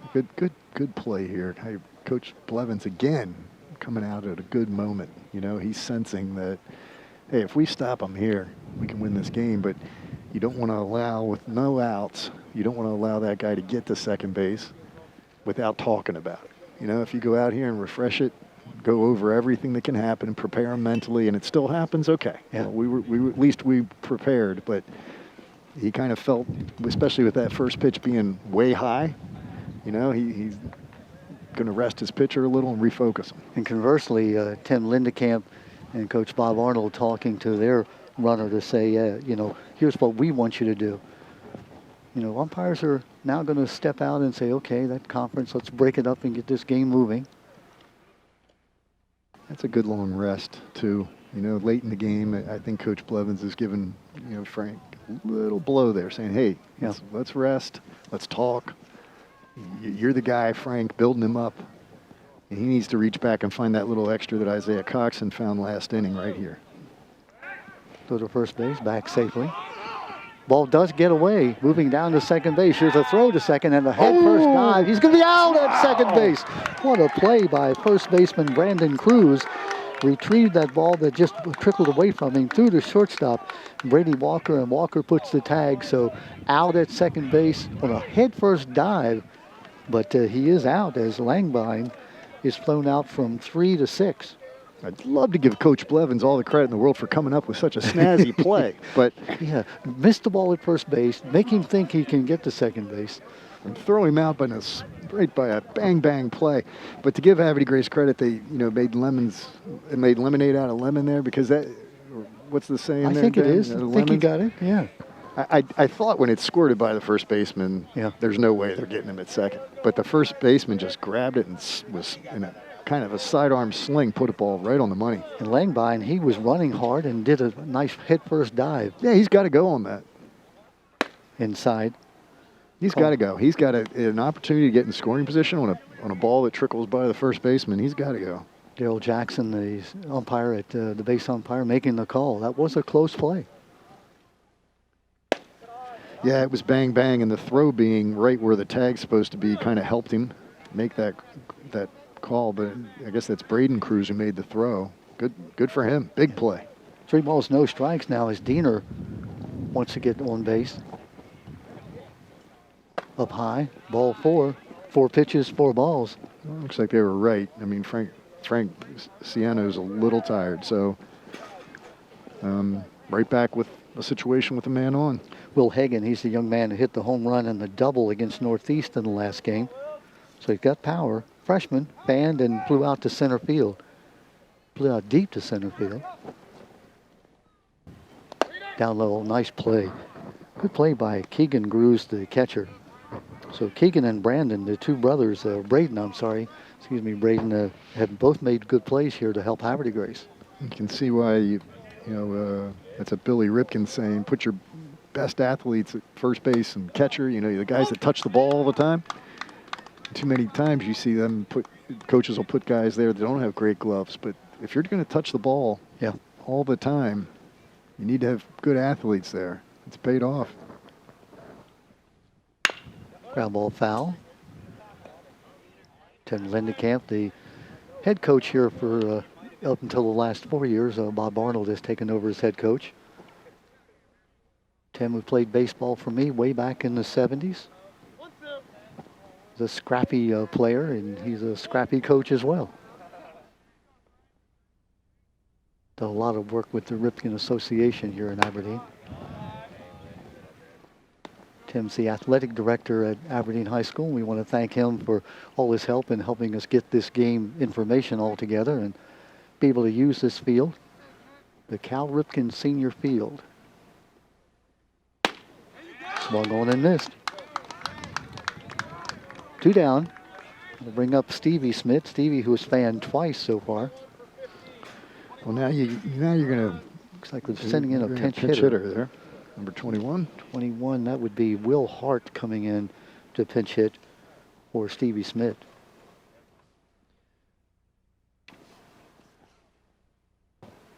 Yeah, everybody's going to talk about this, and he announces into the game. So, Aberdeen's down to 4 outs, right? So Frank Ciano, at this point, wants to take an out away here. He wants to get an out at either base, get out of this inning, but Aberdeen's down to a few cards to play, so pinch hitting's not a bad idea.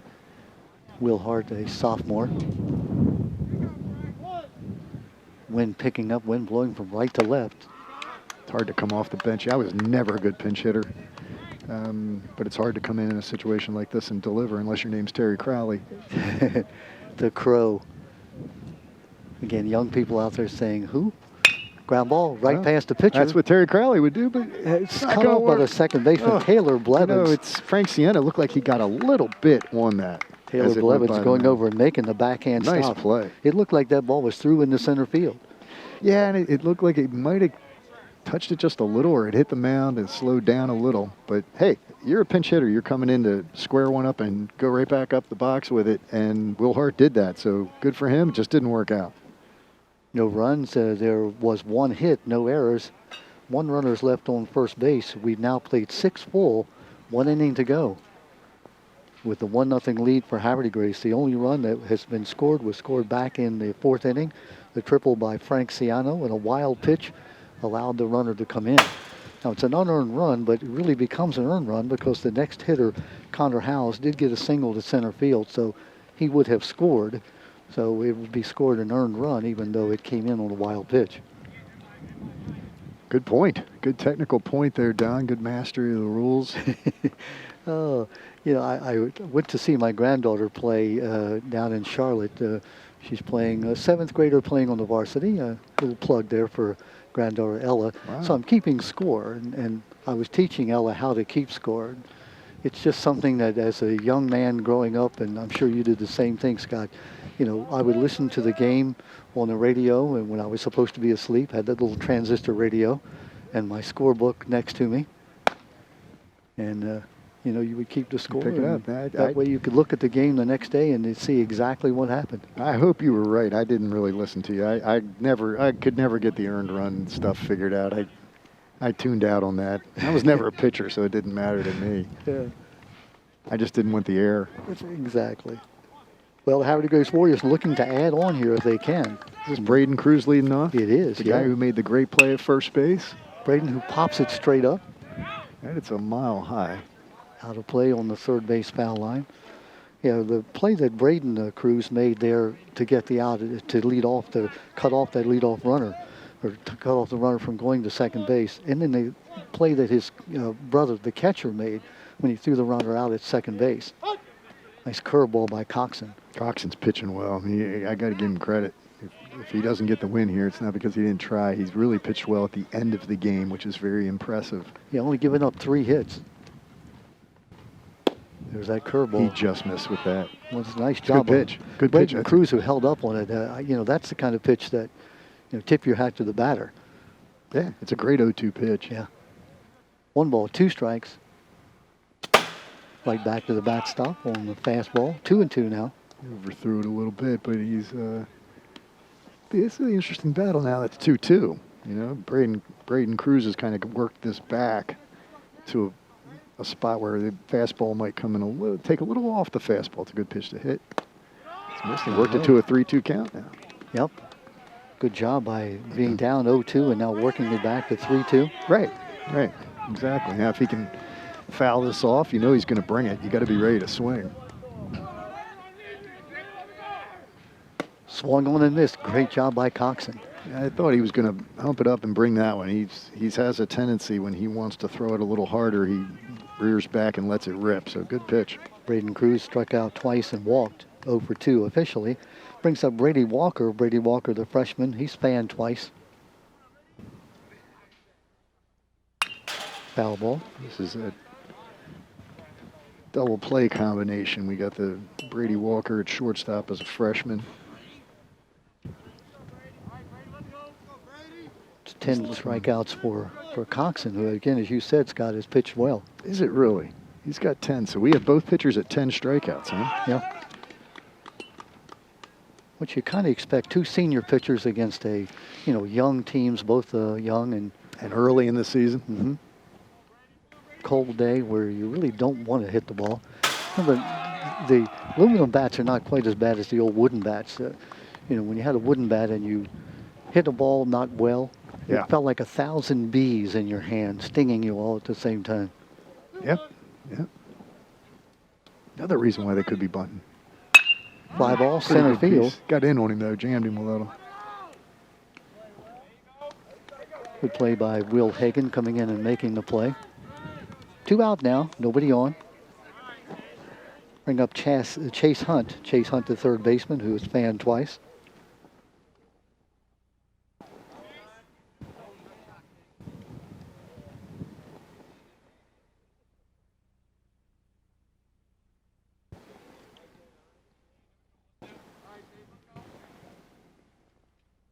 Ooh, inside. It's one of the first inside pitches we've seen all day. Yeah.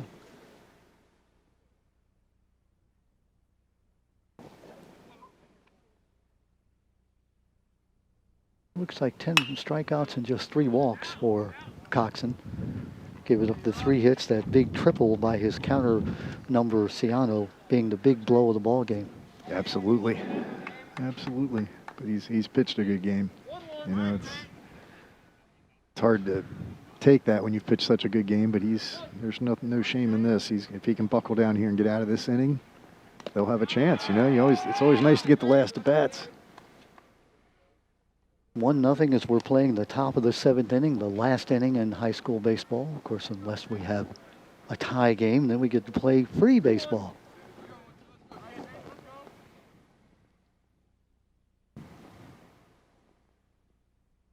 Swung on and missed. Nice pitch. Inside fastball. Of course, this is the fight for the fungo, and again, if you tune in early, the fungo bat that the Cal Ripken senior used back in the day. Oh, nice curveball. He's on fire. He is that. Taking the strikeout. 3 up and 3 down. No runs, no hits, no errors, nobody left on base. And now it comes down to, can Aberdeen score? If they score 1, we'll go extra innings. If they score 2, it's a walk-off win for Aberdeen. So what do we have? 11 strikeouts now by Coxon. I know there's a score going on here with runs, but I'm also looking at the Ks. 11 Ks and 3 walks for Coxon, and let's see, 9, 10 Ks for Ciano. 10 Ks and 5 walks.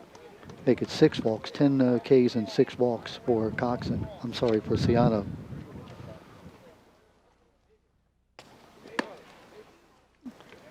This high school game of the week proudly brought to you by the APG-FCU. It's a member-owned, member-driven credit union helping families in Harford County achieve, prosper, and grow. Very happy that APG-FCU has signed on to help sponsor us this year, Scott. A community-minded credit union that, they're happy to help us here to honor these high school athletes. It sure is good to get back out here and have a ball game, and we're being treated to a terrific pitcher's duel, and Aberdeen gets the last shot at it, so they're going to have to get off the deck and get a run any way they can. And sending up 7, 8, and 9. Tyler Kenny will lead them off, and Ryan Brenniger and KJ Miller. Kenny, who has reached on a walk and fanned inside. If you're Ciano, obviously what you want to do is get that first runner out. Take outs away.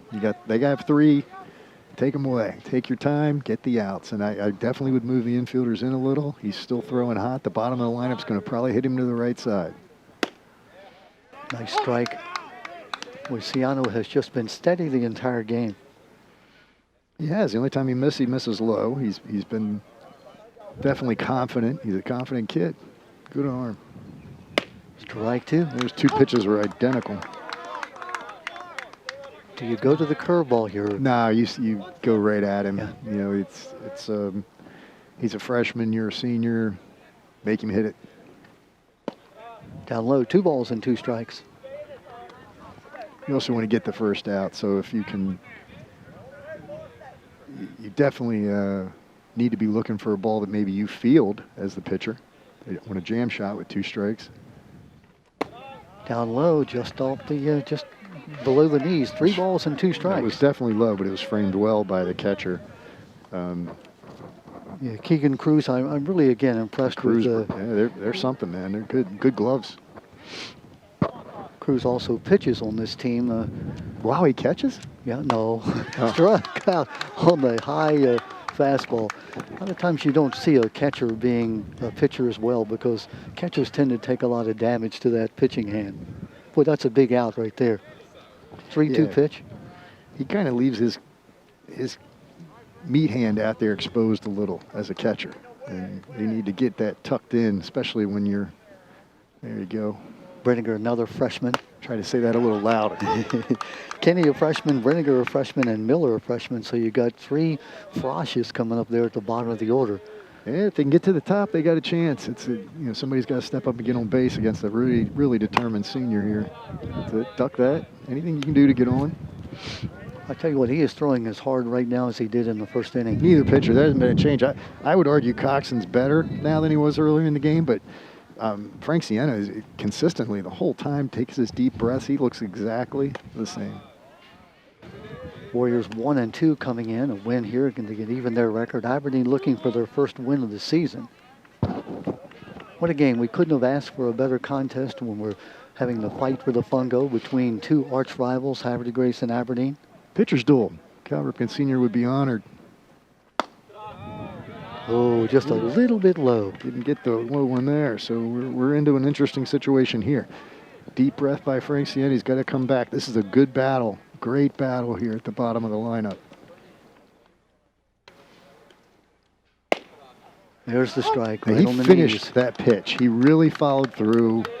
That was impressive because he needed you can't get to where you're aiming the ball late in the game, and that's a tendency a lot of young pitchers have. He did not aim that ball. He threw that ball and followed through. Second straight 3-2 count. Ground ball first base, moving first baseman. He has it, gets the out. That's Braden Cruz. Yep. Good job there by Frank Sienna to work out of that. I had mentioned that I thought you'd get a jam shot in here as well as he's pitching. So that's And Braden Cruz came in and made that play. That ball was squibbing up that first base line. That's a dangerous sort of a play. Looks like Coach Blevins has come over to check something. Not sure what that's all about. This is KJ Miller, the number 9 hitter in the lineup. 2 out, 1 out to go. Havre de Grace, if they can get this one, they'll get the win. Chad Blevins coming back over. Looks like there's going to be a change somewhere. I think there are.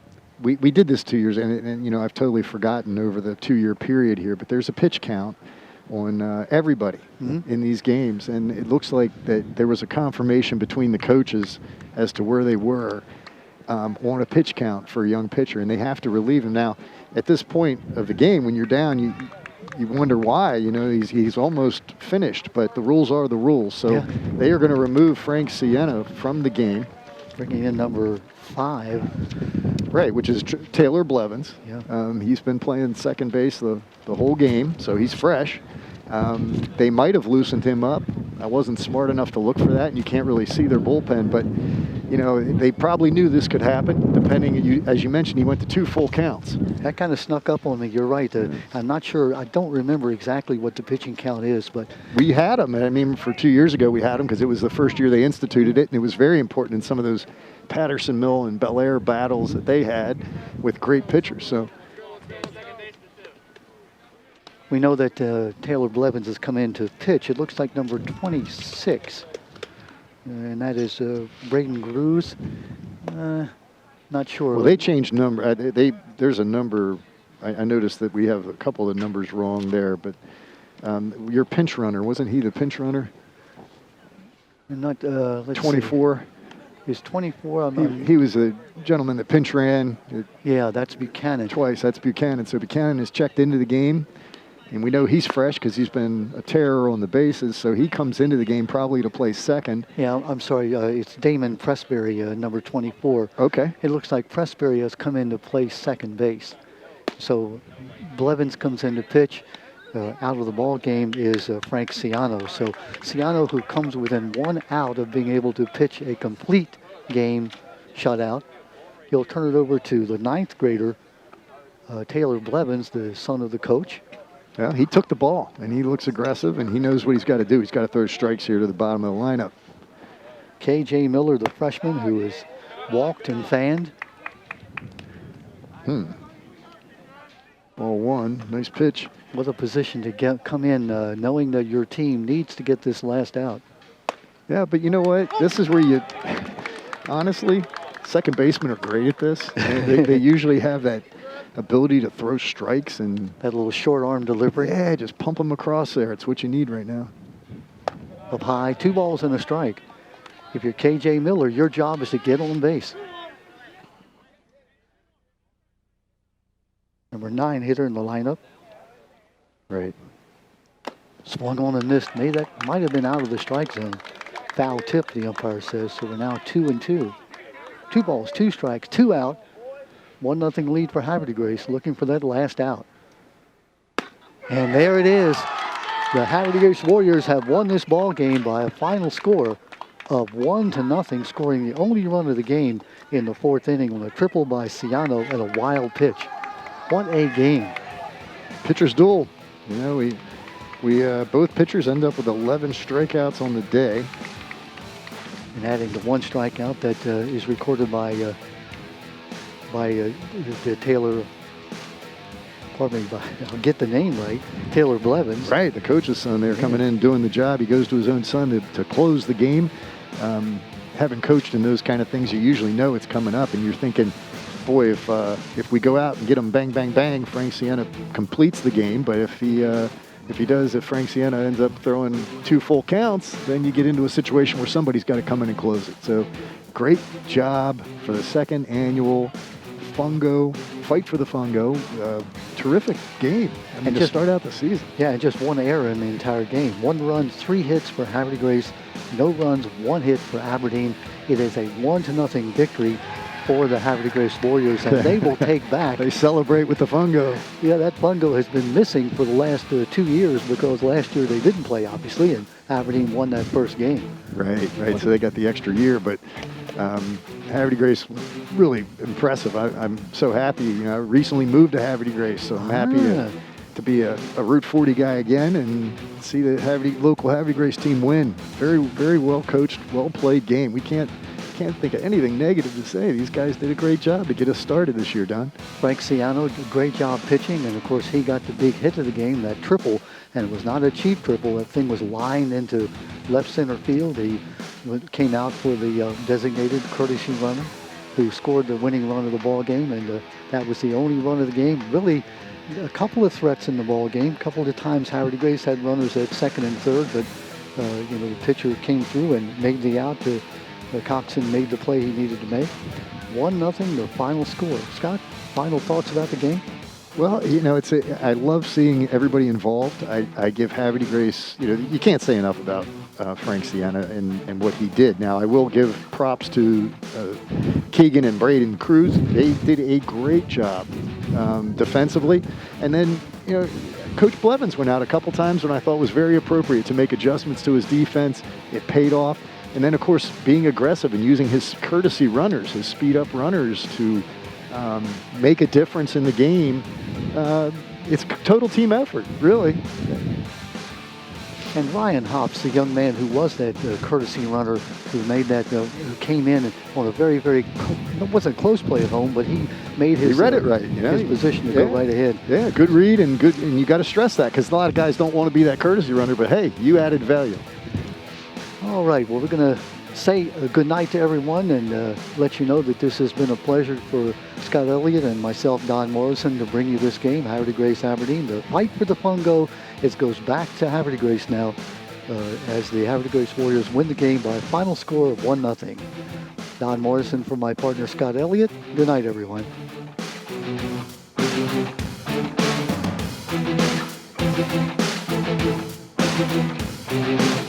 Thank you.